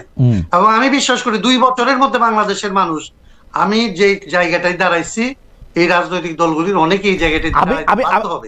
আমি শুধু প্রশ্নটা করে রাখি, মঞ্জু ভাই অনেক কিছু বলার জন্য জি জি জি পিপলের সাথে এখনো পর্যন্ত রাজনীতির সেতু বন্ধটা হয় রাজনৈতিক দলগুলি দিয়ে। আমাদের দেশে আমরা রাজনীতি, আমি আমার সীমাবদ্ধতাটা আমি আপনাকে বলি, আমরা যখন হাসিনার আমলে রাষ্ট্র সংস্কারের কথা বলছি, তখন আমাদের একটা প্রকল্পের একটা অংশ ছিল যে আমরা রাজনীতি সংস্কারের কথা বলবো, রাজনৈতিক দল সংস্কারের কথা বলবো। তো আমরা হিসাব করে দেখছি, হাসিনার আমলে যদি আমি রাজনৈতিক দল সংস্কারের কথা বলি, রাজনীতির সংস্কারের কথা বলি, তাহলে এটা আমাকে মানুষ মনে করবে, আমাদেরকে এভাবে পড়বে যে আমরা হাসিনার দালাল হিসাবে রাজনৈতিক দলগুলি সমালোচনা করতেছি। আমাদের কাণ্ডজ্ঞান দিয়ে মনে হয়েছিল হাসিনার বিরোধিতা করতে যায় বিএনপির বিরোধিতা করা অন্য রাজনৈতিক দলগুলির বিরোধিতা করার সময় এটা না। আমি এখন আমাদের যদি আসলে আমাদের রাজনীতিটা এখন যদি ধরেন এই নির্বাচনের পরে আমরা বাংলাদেশে যদি রাজনীতিটা করতে পারি, তাহলে দেখবেন যে আমি অর্থনৈতিক সংস্কারের উপরে ফোকাস করতে পারি নাই, রাজনীতির সংস্কারের উপরে ফোকাস করতে পারি নাই, আমরা কেবল সংবিধান এবং আইনের উপরে ফোকাস করছিলাম। এই 3টা জিনিস মিলে যদি বাংলাদেশের রাজনীতিটা আমরা দাঁড় করাইতে পারি, যেটা নিয়ে মঞ্জুদের সাথে আমরা অনেক আকাঙ্ক্ষার কথা বলছি, উচ্চাশার কথা বলছি, আমি বিশ্বাস করি বাংলাদেশের মানুষ এটা নিতে চায়। এখন আপনি এই আপনাকে যদি আমি বলি উদাহরণ হিসেবে, অন্যভাবে নিয়েন না, এই ঠিকানায় মহিউদ্দিন আমাকে কয়দিন ডাকছেন বলেন তো? আমি কয়জন মানুষের কাছে পরিচিত? আমি তো মিডিয়ায় যেতে পারি না, আমাকে তো পত্রিকা জায়গা দেয় না, আমাকে তো রাজনৈতিক দলগুলি আলাপ করার সময় আমাকে প্রাসঙ্গিক মনে করে। কারণ আমরা হচ্ছে যে খুব বেশি পপুলিস্ট, পিপলকে আমি কিভাবে দায়ী করব? আমি তো পিপলের কাছে যাই না। রাইট, খুব বেশি পপুলিস্ট। কিন্তু আমি একটা প্রশ্ন করে রাখি, কারণ ভাই আপনি যেগুলিকে সংস্কার বলতেছেন, যেগুলি আমাদেরকে খুব নাড়া দিতেছে, এগুলি দিয়ে আসলে সাধারণ মানুষের অনেক চিন্তা আছে কিনা, প্রশ্নটাকে আমি অন্যভাবেও করি, যে আপনি যেগুলিকে সংস্কার বলতেছেন বা যেগুলিকে আপনি আসলে অনেক বেশি জোর দিচ্ছেন, আপনি জোর দিচ্ছেন, আমার স্যার আলী রিয়াজ স্যার জোর দিচ্ছে, কিন্তু ঘটনা দিচ্ছে কি, আমরা কি এই বই খাতা দিয়ে কোনোদিন আমাদের লোকজনকে কন্ট্রোল করতে পারছি? শেখ হাসিনা কি কোনোদিন তার সংবিধান দেখা একটা রাষ্ট্র পরিচালনা করছে? শেখ হাসিনার মতো মুক্তিযুদ্ধের 4 মূল নীতি কেউ এত বেশি ভায়োলেট করছে? এখানে গণতন্ত্র ছিল, সমাজতন্ত্র ছিল, ধর্মনিরপেক্ষতা ছিল, জাতীয়তাবাদ ছিল, কিছু ছিল। তাহলে এইটা চেঞ্জ করে কি হবে? আমি তো এইটা বুঝি না। মানে সংস্কারটা যদি আমাদের কাছে না হয়, এটা চেঞ্জ করে কি হবে? এই যে খাতা বই চেঞ্জ করার ব্যাপারে আপনারা এত চিন্তা ভাবনা করলেন, মানে আমি কিন্তু বুঝি না। আপনি আমার একটু বললেন, জি। আপনি যখন এগুলি চেঞ্জ করার কথা বলেন না, সংস্কারটা আপনি তো লিখে ফেললে, আলী রিয়াজ ভাইরা যেরকম এক্সপার্ট দিয়ে লিখে ফেলতেছে, এভাবে তো হয় না। এইটা যখন আমি সংস্কারের কথা বলি, আইনটার কথা বলি, আমি যখন অর্থনীতিটার কথা বলি, তখন তো আমি রাজনীতিটাই করি, মানুষের মাধ্যমে তো এটা পরিবর্তন করার কথা বলি। রাজনীতিবিদরা একটা বেগ টার্মের ভেতর দিয়ে যায়, স্পেসিফিক তার দায়িত্বটা কোথায়, সংকটটা কোথায়, এটা স্পেসিফিক করে না। আমরা শুধু সংস্কারের ভেতর দিয়ে স্পেসিফিক করার কথা বলছি। রাজনীতিবিদরা বলবে যে গণতান্ত্রিক সংস্কৃতি লাগবে, গণতান্ত্রিক সংস্কৃতি এখানে কোথায় আটকা পড়ে, এই কথাটা বলেন, এইটুকু। আপনি যেটা বলছেন, আমি তো মনে করি না যে একটা ভালো বই লিখলে, সংবিধান যদি আমাকে এখন বলেন, আমি কিন্তু কাইয়ুম ভাই দেখি যে আমরা যারা জনগণ তারা প্র্যাকটিসটা ফলো করি, যে কোনটা, যেমন আমরা দেখতাম যে আমরা প্র্যাকটিসটা ফলো করি, শেখ হাসিনার আমলে আমরা কোর্ট দেখতাম যে মানে ছোট হইতে হইতে একরকম হয়েছে, এখন বিএনপির আমল বা জামায়াতের আমল আসবে, কোর্টের চেহারা এখন চেঞ্জ হবে, কারণ আমরা ফলো করি। আমরা যদি দেখতাম যারা আমাদেরকে সংস্কার কমিশন বা সংস্কার করতে বলতেছে, তারা নিজেদের গ্রামীণ নামের 35টা প্রতিষ্ঠান করতেছে না, তারা ওই যে ইয়ার জন্য একটা বাইর করতেছে না, নিজের কর নিজে মওকুফ করতেছে না, তাহলে আমরা কি এগুলি কি সংস্কার, কি বই খাতা, কি জুলাই সনদ? আমরা যদি দেখতাম যে আমরা তো প্র্যাকটিসটা দেখি না। যে মঞ্জু ভাইয়ের কাছে একটু জানবো, যে আমরা তো মঞ্জু ভাই, আপনারে প্রশ্ন যা কিছু করার সেটা হাসনাত কাইয়ুম ভাই করছে, আপনি এটা নিছেন, আমার প্রশ্নটা আমি করি। জামায়াতে ইসলামের কথা বলি, যে আজকে আমি তাদের নির্বাচনী ইশতেহার দেখলাম, যেখানে শিক্ষা, স্বাস্থ্য, অর্থনীতি, কর্মসংস্থান নিয়ে অনেক ভালো ভালো প্রস্তাব আছে, আই মাসে, কিন্তু শাসন ব্যবস্থা নিয়ে তাদের দীর্ঘদিনের যে স্লোগান, আল্লাহর আইন চাই, কোরআনের শাসন চাই, এইটা নিয়ে তাদের কাছে স্পষ্ট কিছু নাই। শরিয়া নিয়ে জামায়াত তার অবস্থানও স্পষ্ট করে নাই। এখন আমরা কিন্তু দেখছি যে, আমি গত অনুষ্ঠানে ওইটা বলছিলাম, বইলা অনেকগুলি মানে প্রশংসা পাই নাই, কিন্তু বলছিলাম যে আমরা কিন্তু দেখছি শুধু বিএনপির জোটে থাইকা 2001 সালে নির্বাচিত হইয়া 2001 অক্টোবরে সরকার ক্ষমতা আসছে, 2 ফেব্রুয়ারিতে কিন্তু তারা বলছে কোর্ট থেকে ফতোয়া হবে না। মাওলানা দেলোয়ার হোসেন সাঈদী সাহেব বলছেন কোর্ট থেকে ফতোয়া হবে না, বা ফতোয়া কি হবে সেটা কোর্টে নির্ধারিত হবে না, ফতোয়া দিয়া কোর্ট চলবে বাংলাদেশে।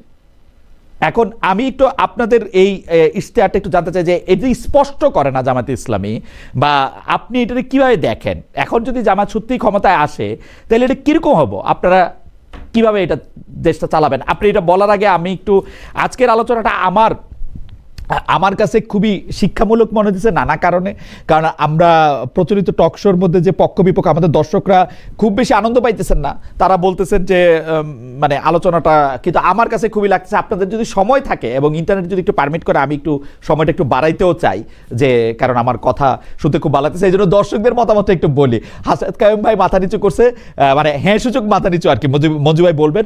মঞ্জু ভাই, আমরা দর্শকদের কাছে জানতে চাইছিলাম, 24-এর যোদ্ধারাও মুক্তিযোদ্ধা, বিএনপি ক্ষমতায় গেলে তাদের জন্য মুক্তিযুদ্ধ মন্ত্রণালয়ে আলাদা বিভাগ হবে বলছেন দলটির চেয়ারম্যান তারেক রহমান। প্রিয় দর্শক, এই প্রস্তাব সমর্থন করেন কিনা? শতকরা 44% দর্শক এটা সমর্থন করেছেন, না বলেছেন শতকরা 56% দর্শক, 37,000 দর্শক ভোট দিয়েছেন। মঞ্জু ভাই, আপনি যদি একটু বলেন যে ইশতেহার, আপনাদের আলাদা ইশতেহার আছে কিনা? জি, অনেকগুলো প্রশ্ন আছে। জি, আপনি বলেন। হচ্ছে যে আমাদের এই যে নির্বাচনী ঐক্য, এখানে সম্ভবত কম্বাইন্ড কোনো ইশতেহার হবে না, প্রত্যেক দল আলাদা আলাদা ইশতেহার দিবে। তো এটা গেল একটা দিক। দ্বিতীয় দিকটা যেটা আপনি বলছেন যে জামাতকে আমরা দেখতে পাচ্ছি তারা অনেক প্রোগ্রেসিভ আইডিয়া নিচ্ছে, যেটা আগে তারা সেভাবে নেয় নাই। এখন দেখা যায় আজকে আপনি দেখবেন তাদের যে অনুষ্ঠান সেখানে অনেক ফিমেল পার্টিসিপেশন ছিল এবং ফিমেলরা স্টেজে এসে তারা বিভিন্ন প্রেজেন্টেশনও দিয়েছেন। এটা কিন্তু একটা নতুন ইনোভেশন বা নতুন সংযুক্তি জামাতের পলিটিক্সে। তো আমি যেহেতু সবসময় বলে থাকি যে আমি রাজনীতিটাকে একটা ঐক্যের জায়গা থেকে দেখতে চাই, কারণ বিভেদ আমাদের তো আলাদা আলাদা দর্শন বা কর্মসূচি আছে বলেই তো আমরা আলাদা আলাদা দল, কিন্তু এটার মধ্যে বিভেদ তৈরি না করে কিভাবে আমরা মানে কমন ইন্টারেস্টে একসাথে কাজ করতে পারি। আমি জামাতকে যেভাবে দেখি যে তারা শরিয়া আইনের উপরে আগে যেভাবে জোর দিত, এখন সেভাবে না দিয়ে তারা এক ধরনের কিছু ভোকাবুলারি ইউজ করছে, যেমন তারা কল্যাণ রাষ্ট্রের কথা বলছে, ইনসাফের কথা বলছে, তারা ন্যায় বিচার এগুলোর কথা বলছে। সো আমি এটাকে পজিটিভলি দেখতে চাই, ইতিবাচক ভাবে দেখতে চাই। তাদের এই শিফটিংটাকে আমি ইতিবাচক ভাবে দেখতে চাই, কারণ আমি মনে করি যে politics always should be the inclusive form. পলিটিক্সে এক্সক্লুসিভ থাকা যায় না। মঞ্জু ভাই, আমি একটা ছোট্ট প্রশ্ন করবো। মঞ্জু ভাই, আমি একটা ছোট্ট প্রশ্ন করবো, এইটাও যদি একটু পরিষ্কার করেন যে আপনি বললেন প্রত্যেক দল আলাদা আলাদা ইশতেহার দিবে কিন্তু এক বাক্সে ভোট দিবে, এটা কি প্র্যাকটিক্যাল ধারণা? তাহলে আপনি এখন জামাত ইসলামের যেটা যেটা পছন্দ হয় না আপনি একটা আলাদা ইশতেহার দিলেন, কিন্তু একসাথে আবার জামাত ইসলামে আপনাকে ভোট দিতে বললো, এটা কি একটা ভালো কথা হলো? আলাদা আলাদা ইশতেহার আমাদের এক বাক্সে ভোট দিতে বললে ইশতেহার আসলে কি থাকছে? ইশতেহারে থাকছে তো অ্যাকচুয়ালি তাদের হেলথ পলিসি, তাদের ট্রান্সপোর্টেশন পলিসি, তাদের এডুকেশন পলিসি নিয়ে কিছু কথা থাকছে, কিন্তু কিছু জায়গায় তো আমাদের কমন একটা মানে একটা পথ চলার জায়গায় একটা কমন ইন্টারেস্ট আছে। যেমন আমরা বলেছি জুলাই সনদ বাস্তবায়নের জন্য আমরা একসাথে কাজ করব এবং আমরা গণভোটে হ্যাঁ ভোট দেব। জুলাই সনদে কি আছে? জুলাই সনদে দেখেন প্রধানমন্ত্রী 10 বছরের বেশি কন্টিনিউয়াসলি থাকতে পারবেন না, বা 2 টার্মে হোক যেভাবে হোক। তারপরে আমরা বলেছি প্রধানমন্ত্রী রাষ্ট্রপতির ক্ষমতার ভারসাম্য। আমরা বলছি সাংবিধানিক প্রতিষ্ঠানগুলোর মধ্যে এক ধরনের জবাবদিহিতা এবং অ্যাকোমোডেশন লাগবে। তো এই অনেকগুলো, যেমন কেয়ারটেকার সরকারের কথা বলা হয়েছে সেখানে। তো এই জায়গাগুলোই হচ্ছে আমাদের ঐক্যের সূত্র। এবং আমরা গভর্নমেন্ট যখন ফর্ম করবে, আপনি দেখেন আমরা যারা খুব অল্প সংখ্যক সিটি ইলেকশন করছি, আমরা তো দলগতভাবে তো গভর্নমেন্ট ফর্ম করব না। গভর্নমেন্ট ফর্ম যারা বড় দল করবে তাদের সাথে তো আমাদের আবার যেই মতে মিলবে আমরা সেই মতের পক্ষে থাকবো, যে মতে মিলবে না আমরা সেই পন্থের বিরোধিতা করব। এটাই তো ব্যাপার। এমন না যে আমরা মানে জামাতের যে পলিসির সাথে আমি একমত না আমি সেটাকে সাপোর্ট দেবো। আমাকে তো সেটা, এবং জামাতের সাথে সে আলোচনা আমাদের হয়েছেও। জামাত নিজেই বলেছে যে এটা একটা নির্বাচনী সমঝোতা। আমি কিন্তু যেদিন আমাদের লাস্ট মিটিং হয়েছিল সব দলের একসাথে, আমি কিন্তু দাবি করেছিলাম যে আমাদের একবার একসাথে বসা দরকার, এবং আমার এই দাবির প্রেক্ষিতে কিন্তু বসাটা হয়েছে। এবং বসার প্রেক্ষিতে আমরা কিন্তু বলেছিলাম যে আমাদের কি একটা জোট আকারে কি আমাদের একটা ম্যানিফেস্টো বা আমাদের একটা কমন ডিক্লারেশন থাকা উচিত কিনা। ওনারা বলছেন যে না, এটা জোট না, এটা হচ্ছে একটা নির্বাচনী সমঝোতা। আমরা এক আসনে ইলেকশন করব এবং আমাদের মূল জায়গাটা যেটা বিএনপির সাথে আমাদের, যেমন আমরা কিন্তু বিএনপির সাথে কিন্তু আমাদের জুলাই অভ্যুত্থানের সময় কিন্তু আমরা একসাথে কাজ করেছি, এবং এই যে 31 দফা বিএনপির সেটা কিন্তু আমরা সাপোর্টও করি নীতিগতভাবে। আমার কাছে কিন্তু মনে হয় যে এই নির্বাচনী সমঝোতা কিন্তু ভালো, মানে এটা যদি হয় এরকম আসলে প্র্যাকটিক্যালি এটা কিন্তু যদি আপনারা আসলেই ওরকমভাবে এটাকে নির্বাচনী সমঝোতা মনে করেন এটা কিন্তু ভালো। এই নির্বাচনী সমঝোতা মনে শেষ দিকে আইসা জামায়াতের বিএনপির মধ্যেও একটা হবে, আমি যেটা দেখতে পাচ্ছি আসলে। আপনি কি মনে করেন মঞ্জু ভাই? যে মানে আমার কাছে মনে হয় যে বাংলাদেশের ভালোর জন্যই জামায়াত আর বিএনপির মধ্যে একটা নির্বাচনী সমঝোতা আমি দেখতে পাচ্ছি। কারণ না, জামাত আর বিএনপির ভিতরে তো শুধু নির্বাচনী সমঝোতা না, লম্বা সময় ধরে তাদের মধ্যে জোটও ছিল। রাইট। কিন্তু আপনার মনে, সেজন্য উপরের ফাইটটা কিন্তু আমার মনে যে উপরের ফাইট আসলে অত আই ডোন্ট নো, মানে আমার কাছে মনে হইতেছে যে জামায়াত আর বিএনপির মধ্যেও একটা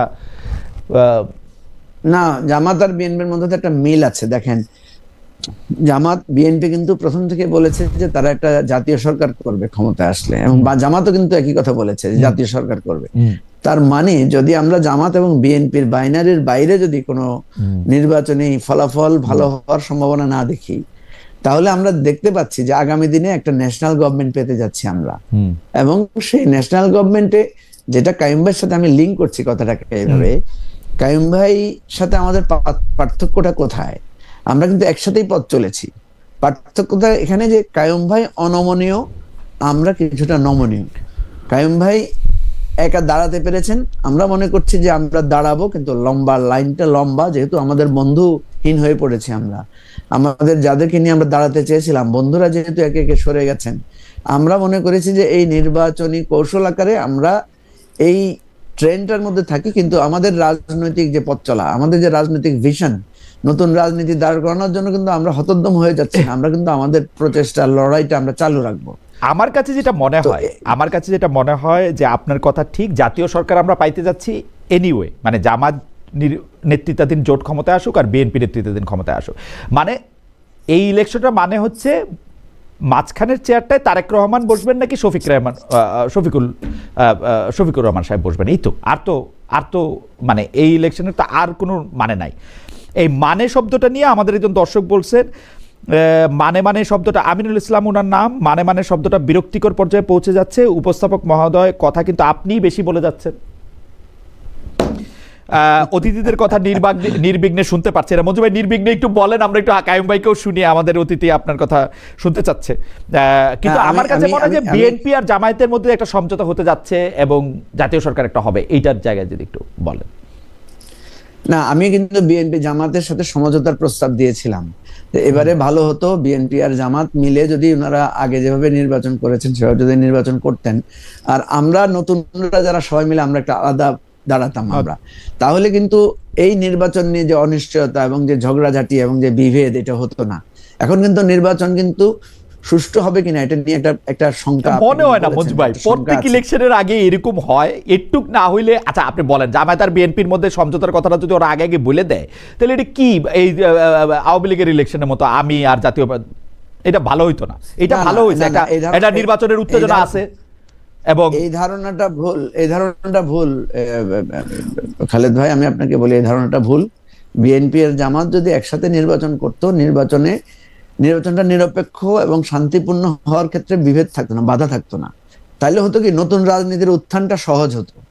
এখন যেটা দাঁড়িয়েছে, রাজনীতিটা আবার পুরানো বাইনারি মানে দ্বন্দ্বের মধ্যে চলে গেছে। না আমি আপনার মতো তো নিরাশবাদী নয়। আমার কাছে মনে হয় যে না, এটার মধ্যে নাই। আর তাছাড়া নতুন অনেক ক্ষেত্র তৈরি হচ্ছে, আপার হাউস হচ্ছে, সেখানের মধ্যে আরো অনেক জায়গা তৈরি হবে। আমার মনে হয় যে এটা ঠিকই আছে, নির্বাচনটা ঠিক জায়গার মধ্যে যাইতেছে এবং বিএনপি এবং জামায়াতের মধ্যে এক ধরনের সমঝোতাও হইতে পারে। তবে আমি একটু হাসান কায়ুম ভাই আপনার কাছে আসতে চাই। হাসান কায়ুম ভাই, আমার প্রশ্নটা আপনার কাছে যেটা ছিল, মঞ্জু ভাই এইটা নিয়ে আপনি একটু মন্তব্য করেন তো। আমরা যেটা দেখতে পাই যে কায়ুম ভাই মানে কায়ুম ভাই বলতেছে যে কায়ুম ভাই অনেক ছোট জায়গা থেকে, আমি ছোট জায়গা বড় জায়গা না, মানে যারা মানে পপুলারিটি দিয়ে আমি জিনিসটা মাপতেছি না, আমি আইডিয়াল এর জায়গা থেকে বা আদর্শের জায়গা থেকে জিনিসটা মাপতেছি।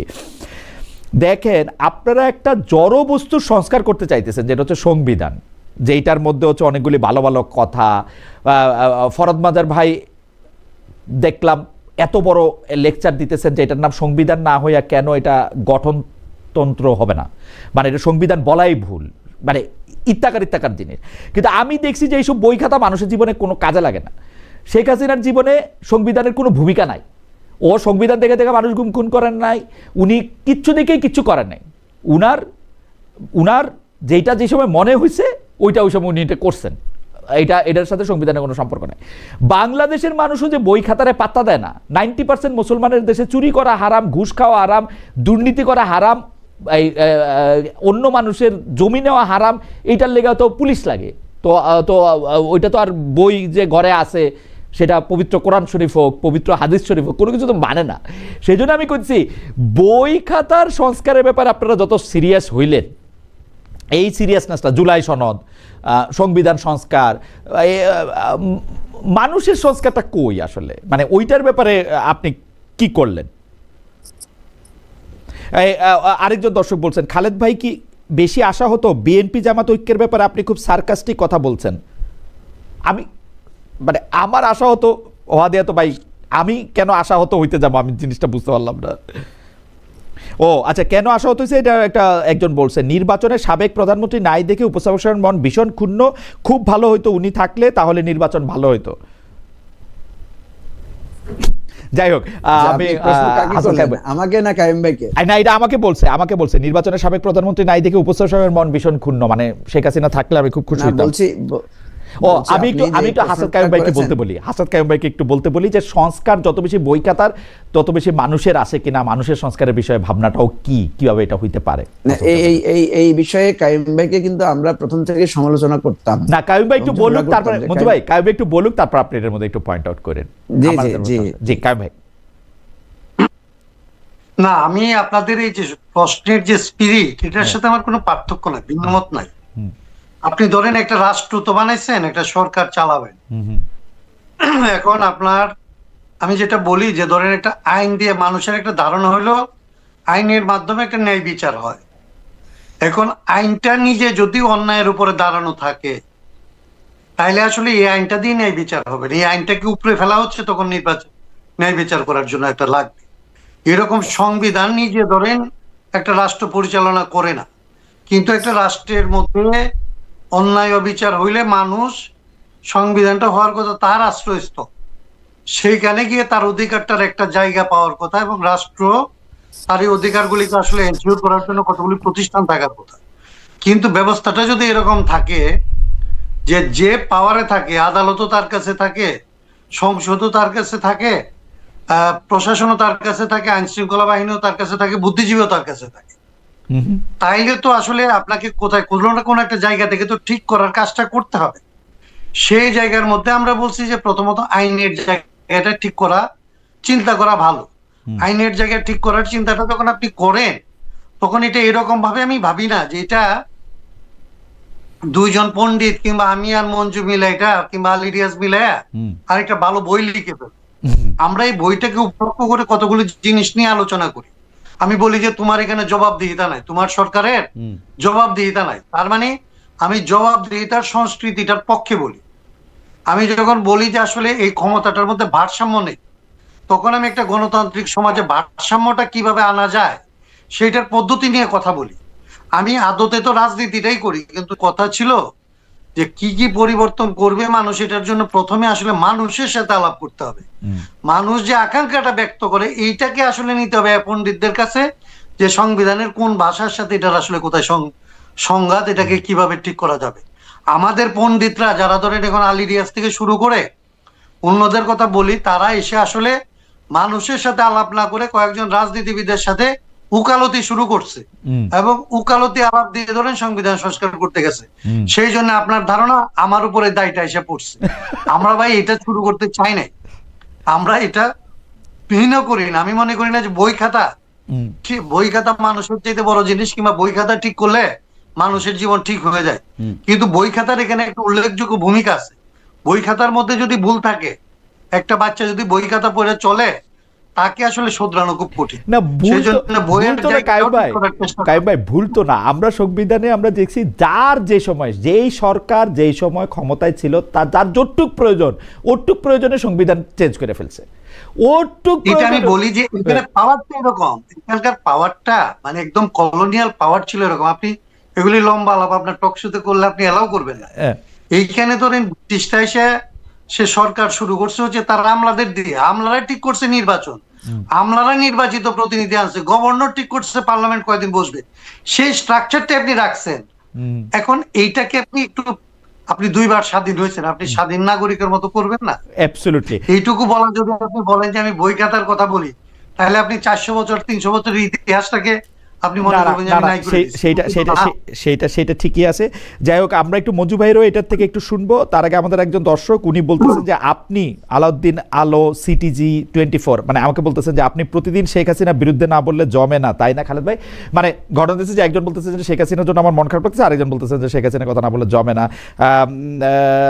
আমি একটু মঞ্জু ভাই আপনার কাছে একটু আসবো, যে প্রশ্নটা করি, তারপর আপনি কাইয়ুম ভাইয়ের যেটা বলতেছিলেন সেটা বলেন। যে প্রতিষ্ঠার শুরু থেকে এই নির্বাচন কমিশনের একজন বড় সমালোচক এনসিপি, তাদের নেতারা এখন বিএনপি এবং বিএনপির নেতা তারেক রহমানের উদ্দেশ্যে আক্রমণাত্মক বক্তব্য দিচ্ছেন। বাকি 9 দলের হয়ে কি তারা এই বক্তব্য দিচ্ছেন? মানে এটা কি আপনাদের সবারই বক্তব্য কিনা?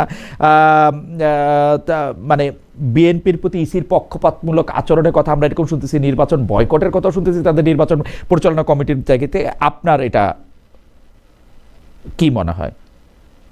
না, প্রথম কথা হচ্ছে যে আমাদের দলীয় বক্তব্য তো যারটা তার, কিন্তু নির্বাচন কমিশনের ব্যাপারে তো আমরাও স্পষ্ট করে বলেছি, কাইয়ুম ভাইরাও একইভাবে বলেছেন, এই নির্বাচন কমিশনের সিরিয়াস লেভেলের উইকনেস আছে, দুর্বলতা আছে, পক্ষপাত আছে, তাদের কম্পিটেন্সির অভাব আছে, তাদের ইফিসিয়েন্সির অভাব আছে, আন্তরিকতার অভাব আছে, সেটা আমরা বলবো না। তো এটা তো এই ব্যাপারে আমি মনে করি যে মানে আমাদের যথেষ্ট যুক্তিপূর্ণ আমাদের এই অবস্থানটা, নাম্বার ওয়ান।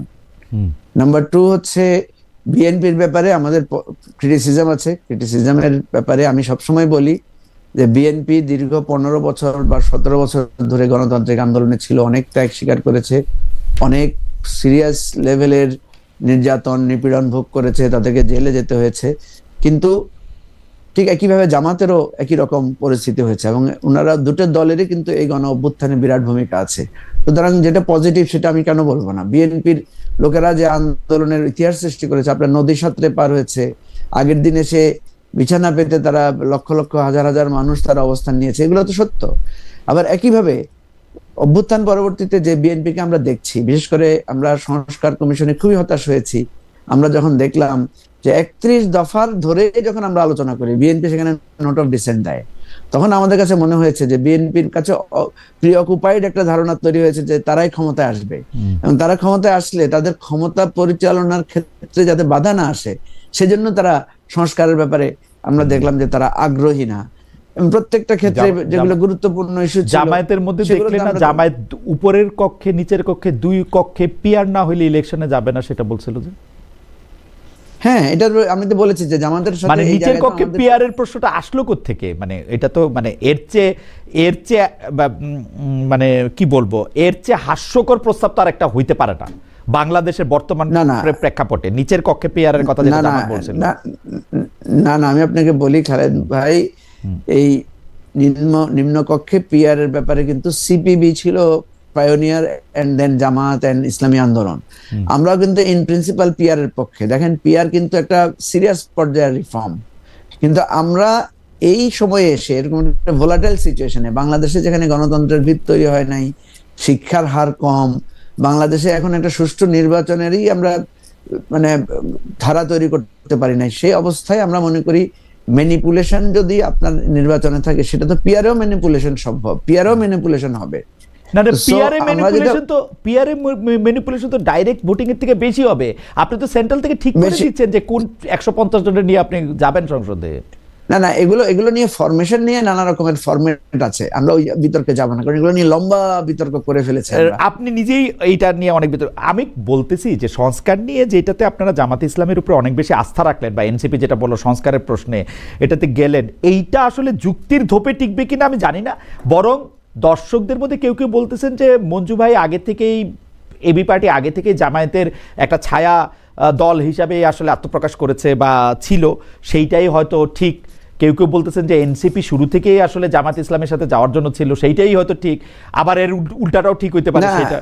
না, ঠিক আছে, আমি যেটা বলছি যে খালেদ মহিউদ্দিন, আমি আপনাকে বলি, আমাদেরকে আপনি একদিকে বলবেন জামাতের বি টিম, আবার জামাতের দিকে গেলে বলবেন আপনারা তো দাঁড়াইতে পারলেন না, একটা বলবেন, ঠিক আছে?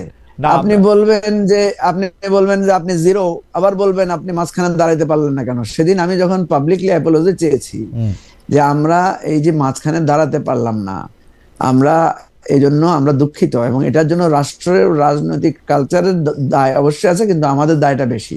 ওকে, শেষে আমি জিজ্ঞেস করলাম যে আপনারা কি, শুনে আমি একটু কথা বলতে দেন প্লিজ। আপনি কথা, দর্শকরা কিন্তু আপনার প্রতি অপছন্দনীয় হয়ে যাচ্ছে, কারণ আপনি আজকে কথা একটু বেশি বলছেন মনে হচ্ছে। আমার মনে হয় আমি যেটা বলি, বলছেন আপনি, জি বলেন। আমি যেটা বলছি যে আমরা যখন দর্শককে জিজ্ঞেস করলাম যে আমাদেরকে কি ক্ষমা করবেন, তারা বলছেন না, ক্ষমা করবো না। আমি বললাম যে আপনারা যে আমাদেরকে মাঝখানে দাঁড়াই দিলেন না, সাপোর্ট দিলেন না, আমাদেরকে সবসময় টিজ করেছেন, আমরা কেউ বলেছেন জামাতের বি টিম, কেউ বলেছেন 2 পয়সার দাম নাই, কেউ বলেছেন 10টা ভোট নাই। আপনি জানেন জুলকারনাইন স্যার তার পোস্টে লিখেছে যে 100 ভোট নাই, সেই দলের নেতার এত কথা কি? আরে ভাই, আমি তো নতুন দল, আমি তো নতুন রাজনীতি করতে আসছি, আমার 100 ভোট থাকবে কেমনে? আমার তো 100 ভোট তৈরি হবে আস্তে আস্তে। আমাকে অনেকে বলে যে আপনার তো জামানত বাজেয়াপ্ত হয়ে যাবে। আরে ভাই, আপনি ভোট না দিলে জামানত তো বাজেয়াপ্ত হয়ে যাবে। আপনি ভোট দেন আমাদেরকে, আমাদের পক্ষে দাঁড়ান। আমাদের পক্ষেও দাঁড়াবেন না, আমাদেরকে দুচ্ছাই করবেন, মানে আবার আমাদের বলবেন আমাদের মেয়েরা- উৎসাহ আমাদের উৎসাহ আপনার জন্য কম হয়েছিল, সেটা ঠিক আছে, সেটা আমার কাছে মনে হয় যে আমরা এরকমই আসলে আমরা এরকমই আমার আসলে কথা হচ্ছে এখন। আমাকে আপনি বি টিম ডাকেন, হুম। কিন্তু সেটার একটা এভিডেন্স দিবেন তো। আমি একসময় জামাত করেছি বলে আমি আরেকটা দল করতে পারবো না? আমি জামাত থেকে তো, জামাত তো আমাকে বহিষ্কার করেছে, আমি তো সেখান থেকে বেরিয়ে এসে আলাদা একটা দল তৈরি করার কার্যক্রম নিয়েছি। জামাতের নীতি কার্যক্রমের সাথে তো আমার দলের নীতি কার্যক্রমের পার্থক্য আছে।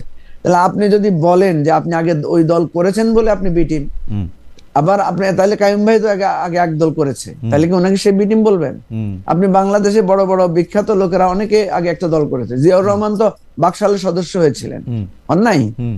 তো সেই জন্য আমি যেটা বলছি যে এই জায়গাগুলো আমরা যতক্ষণ পর্যন্ত রাষ্ট্রীয়ভাবে, আমাদের কাইম ভাই যেটা বলছেন যে এই কথাটা আসছিল যে সংবিধান বদলাই ফেললে কি রাষ্ট্র বদলে যাবে, আমরা কিন্তু কাইম ভাইয়ের সাথে এটা নিয়ে দীর্ঘ বিতর্ক করেছি যে কাইম ভাই আপনারা যে সংবিধানটা বদল করতে চাচ্ছেন, ভাই সংবিধান বদলাইলো, সবকিছু হইলো, কিন্তু যদি আমাদের নিজস্ব সংস্কৃতি, রাজনৈতিক সংস্কৃতি যদি বদলে না যায়, তাহলে এই রাষ্ট্রটা বদলাবে কেমন? আপনি দেখেন বিএনপি কিন্তু পরপর 2 বার বা 10 বছরের জন্য প্রধানমন্ত্রী ক্ষমতা থাকবে না এটার জন্য রাজি হয়েছে, কিন্তু বিএনপি চেয়ারপারসন বা বিএনপি চেয়ারম্যান যে পরপর 2 বার হতে পারবে না, 2 বারের বেশি হতে পারবে না বা 10 বছর বেশি সেটা কি করেছে? সেটা তো করে নাই।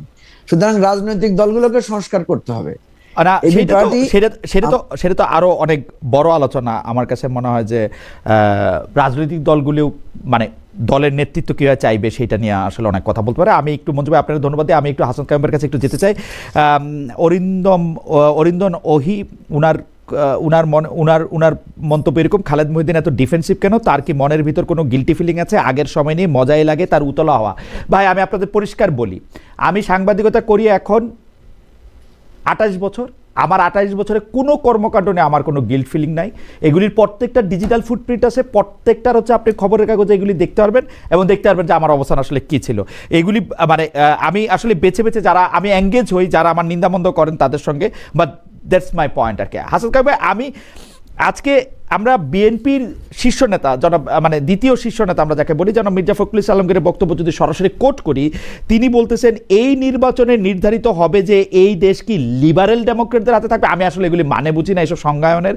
লিবারেল ডেমোক্রেট কারা এই দেশে আমি চিনি না তাদেরকে, নাকি আপনার সমস্ত উগ্রপন্থী রাষ্ট্রবিরোধী লোকজনের মধ্যে থাকবে। উগ্রপন্থী রাষ্ট্রবিরোধী লোকজনেরও অর্থ আমি বুঝি না আসলে, মানে এই আপনি কি এটা বুঝেন কিনা, আপনি এই বক্তব্যের সাথে একমত কিনা যে এই নির্বাচনে নির্ধারিত হবে এই দেশ লিবারেল ডেমোক্রেটদের হাতে থাকবে, নাকি আপনার সমস্ত উগ্রপন্থী রাষ্ট্রবিরোধী লোকজনের মধ্যে থাকবে?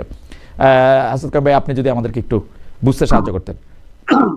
প্রথমত ধরেন এই যে আমাদের এখানে যে শব্দগুলি, যা টার্মিনোলজিগুলি যেভাবে ব্যবহার হয়, এটা ধরেন একেবারেই অ্যাকুরেট হয় না। আমাদের এখানে এটার কোনো জায়গা নাই।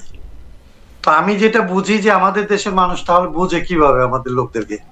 আপনি একটু আগে একটা কথা বলছিলেন যে আসলে আমাদের ব্যবহার, আমাদের প্র্যাকটিস দেখে আমাদেরকে আসলে মানুষেরা চিহ্নিত করে। মির্জা ফখরুল ইসলাম আলমগীর নিজেদেরকে লিবারেল ডেমোক্রেট বলতে চেয়েছেন যে তারা আসলে উদার গণতান্ত্রিক একটা সংগঠন। তারা যদি ক্ষমতায় যায় তাহলে দেশে একটা উদার গণতান্ত্রিক ব্যবস্থা প্রতিষ্ঠিত হবে। আর ওনাদের বিপরীতে জামাতে ইসলামী কিংবা ওই জোট যদি ক্ষমতায় যায় তাহলে উগ্র ডানপন্থী বা কি বলছে আমি ভুলে গেলাম, যে উগ্র একটা শক্তির কাছে যাবে। এটার মধ্যে সত্যের অংশ আছে, কিন্তু দুর্ভাগ্য হচ্ছে যে এই সত্যের অংশটাই হচ্ছে সমস্যা। পূর্ণ সত্য অথবা পূর্ণ মিথ্যার একটা সুযোগ, মানে এটাকে আপনি আসলে করতে পারেন আর কি, আলাদা করতে পারেন। কিন্তু যখন সত্যের সাথে আংশিক মিথ্যা থাকে কিংবা মিথ্যার সাথে আংশিক সত্য থাকে, তখন আসলে মানুষ বিভ্রান্ত হয়। আমাদের এখানে এরা কেউ এই দুইটা দল কিংবা আসলে আজকে আমার জন্য হয়তো এটা খুব কড়া কথা হবে যে আমাদের যে সমস্ত রাজনৈতিক বন্ধুরা এই সমস্ত দলের সাথে যুক্ত হয়েছে, তারা কেউ আসলে প্রকৃত অর্থে এই দেশের জনগণের স্বার্থে তাদের নিজেদের রাজনৈতিক কর্মকাণ্ড নির্ধারণ করতে পারে নাই। তারা আসলে তাদের নিজেদের স্বার্থকে যেভাবে আসলে রক্ষা করা সম্ভব হবে বলে মনে করছে, তার জন্য তারা ভাষা ঠিক করে, তার জন্য তারা কৌশল ঠিক করে এবং তাদের স্বার্থটাকে জনগণের স্বার্থ হিসেবে বিভিন্ন নামে তারা চালায়। এবং আমাদের দুর্ভাগ্য যে এত রক্তপাতের পরে, এত সব ঘটনার পরে যাদের আসলে অনেক বেশি সাহসী হওয়ার কথা ছিল, সে এনসিপি তার সাহস রাখতে পারে নাই। আমাদের মঞ্জুরা ধরেন জামাত ইসলামের বিরুদ্ধে 5 বছর ধরে আসলে একটা গণতান্ত্রিক রাজনৈতিক দল গড়ে তোলার চেষ্টা করছে, তার ভেতর দিয়ে যা অর্জন করছিল সেগুলি নিয়ে আসলে এখন মানুষ প্রশ্ন করা শুরু করছে। এইগুলি আসলে মঞ্জুর কি ক্ষতি হলো আমি এইভাবে দেখি না, বা আমাদের রাজনৈতিক নেতাদের কি ক্ষতি হলো আমি এইভাবে দেখি না। আমি দেখি যে বাংলাদেশের মানুষের, এই 18 কোটি মানুষের কিন্তু তার মুক্তির জন্য আসলে যে পথটা এখানে আসলে কিন্তু স্পষ্ট হওয়া দরকার কিন্তু আসাদ কামাল ভাই, এইটাও তো আসলে সত্যি কথা, এইটাও তো আসলে সত্যি কথা যে মঞ্জু ভাইরা যখন এককভাবে দল করতেছে, আমরাই বা কতটা, আপনি আপনার কথাও বললেন যে আসলেই আমরা কতটা, আমরা তো তেলা মাথায় তেল দিতেই পছন্দ করি, এটাই আমাদের কালচার, এটা আছে, আমি তো এটা অস্বীকার করি না। কিন্তু আমি যখন রাজনীতি করতে আসছি, আপনি তো রাজনীতি করতে আসছেন না, আপনি একটা সাংবাদিকতার জায়গায় নিচ্ছেন। আমি যখন রাজনীতি করতে আসছি এরকম একটা দেশে, আমি তো আসলে এটা ধরেই নিছি যে আমাকে তো আসলে একটা কঠিনকে ভালোবেসেই তো আমি এখানে আসছি।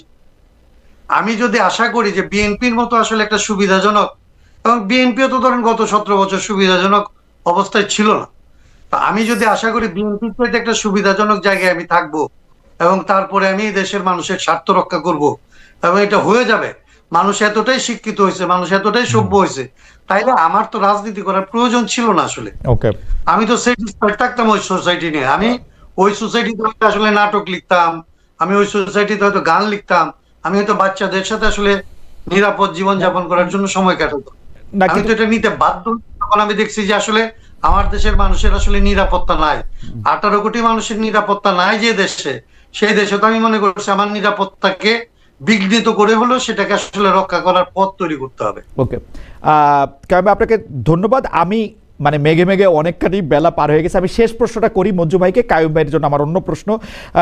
মঞ্জু ভাই, গতকাল চট্টগ্রামে মানে জঙ্গল সেলিমপুরে অভিযানে গিয়ে হামলায় র্যাব কর্মকর্তা নিহত হয়েছেন, জাতীয় নির্বাচনের তফসিলের পরে ভোটও ঘনিয়ে আসছে, সার্বিক নিরাপত্তা পরিস্থিতি সরকারের নিয়ন্ত্রণে কতটা আছে আসলে? কারণ আমরা জানি যে হয়তো শেষ পর্যন্ত যেগুলি বড় শহর বা কেন্দ্রের কাছাকাছি জায়গায় হয়তো কিছু না হলেও সাধারণ মানুষ বাংলাদেশে যারা একটু দূরে দূরে থাকেন, বড় শহর থেকে একটু দূরে থাকেন, তারা কিন্তু একটু আশঙ্কা করতেছেন। মঞ্জু ভাই কি মনে করেন, এটা আসলে নিরাপত্তা পরিস্থিতি কতটা? না, এটা নিরাপত্তা পরিস্থিতি খুবই ভঙ্গুর, খুবই দুর্বল। কারণ আপনি যে বিভিন্ন ঘটনা দিয়ে তো আপনাকে বুঝতে হবে। আপনি কালকে যে ঘটনাটা বলেছেন সেটা তো একটা স্পষ্ট প্রমাণ যে অস্ত্র উদ্ধার কিন্তু তেমন কিছুই হচ্ছে না এখন পর্যন্ত। বড় ধরনের কোনো অস্ত্র উদ্ধারের ঘটনা কিন্তু আমাদের কাছে নাই। বরং আমরা বিভিন্ন জায়গায়, বিশেষ করে আমি আবারও বলি, ওসমান হাদি হত্যাকাণ্ডের যেই ফেলিউর, সরকার কিন্তু এখনো সেই ফেলিউরের চাপটা বহন করে চলছে। দেখেন, এখনো মানে আমি আশঙ্কা করি যে নির্বাচনের তফসিল ঘোষণার সাথে সাথে যে থ্রেটটা সরকারের উপরে এসেছে, যে তারা একজন প্রার্থীর মৃত্যুকে ঠেকাতে পারে নাই, হত্যাকাণ্ডকে ঠেকাতে পারে নাই, এরপর তার খুনিদেরকে গ্রেফতার করতে পারে নাই, খুনিরা নির্বিঘ্নে রাষ্ট্র থেকে পালিয়ে গেছে, এখন পর্যন্ত সরকারের গোয়েন্দা বিভাগ আমাদেরকে জানাতে পারছে না যে খুনিরা কোথায় অবস্থান করছে এবং খুনের মোটিভটা কি ছিল, কারা এখানে ফান্ডিং করেছে, এটার মানে মূল লক্ষ্যটা কি ছিল।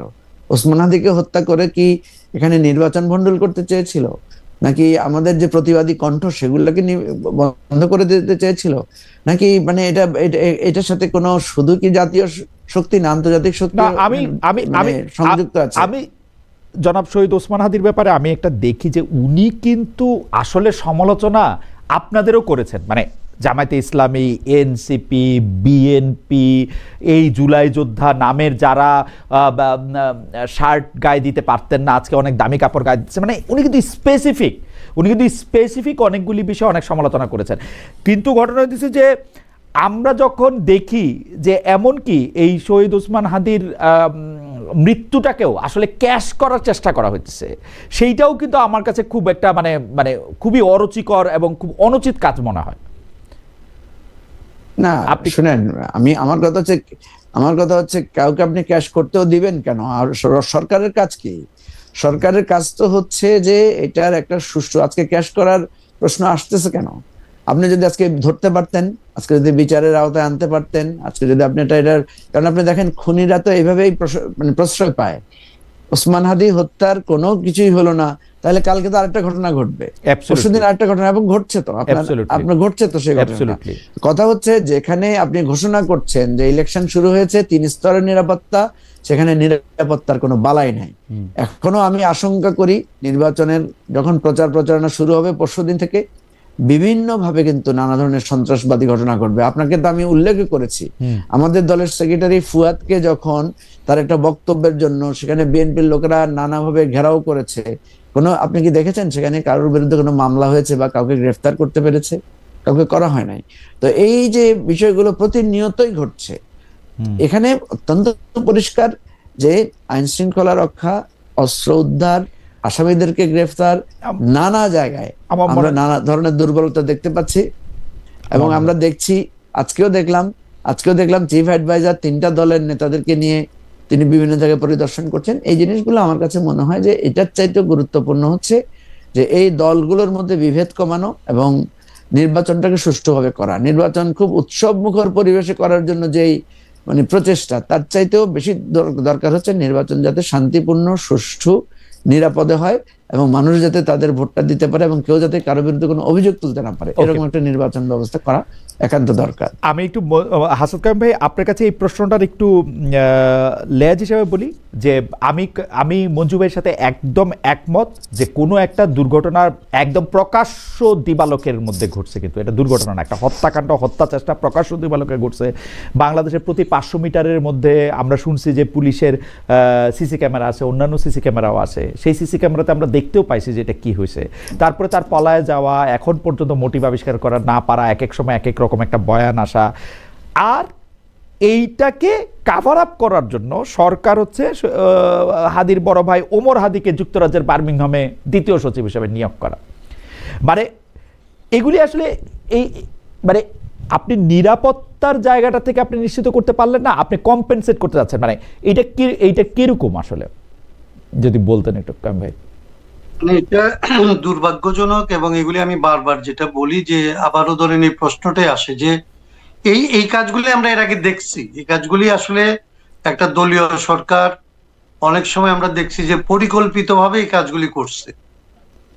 এখন এই সরকারকে আমরা আসলে এই সমস্ত পরিকল্পনার অংশ ভাবতে চাই না, কিন্তু আমাদের যেহেতু অভিজ্ঞতাটা এরকম এবং এগুলি যখন মিলে যায় তখন আসলে এগুলিকে এইরকম আগের সরকারগুলির মতো মনে হয়, এবং যখন এটা মনে হয় তখন নিজেদেরকে খুব প্রতারিত, হতাশ এবং দুর্ভাগা মনে হয়।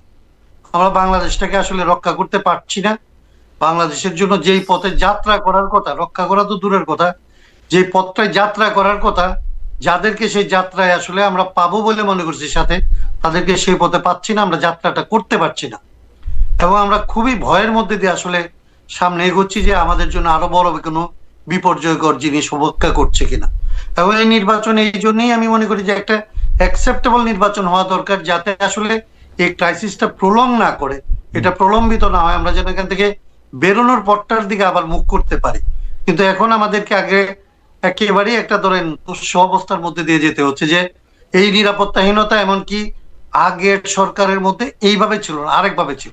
ওকে, তখন আসলে প্রতিবাদীদের জন্য ছিল, এখন ধরেন সাধারণ মানুষের, এই যে ধরেন সলিমপুরের ঘটনা, এগুলি অন্যদের মধ্যে একটা ভীতি এবং ভয়ের অবস্থা তৈরি করছে। এবং আমাদের সাধারণ লোকদেরকে, আমি ধরেন একটা এলাকায় নির্বাচন করতেছি, আমি একটা স্বতন্ত্র প্রার্থী, আমি কি বলবো, এটা বলতে ইচ্ছেও করে না।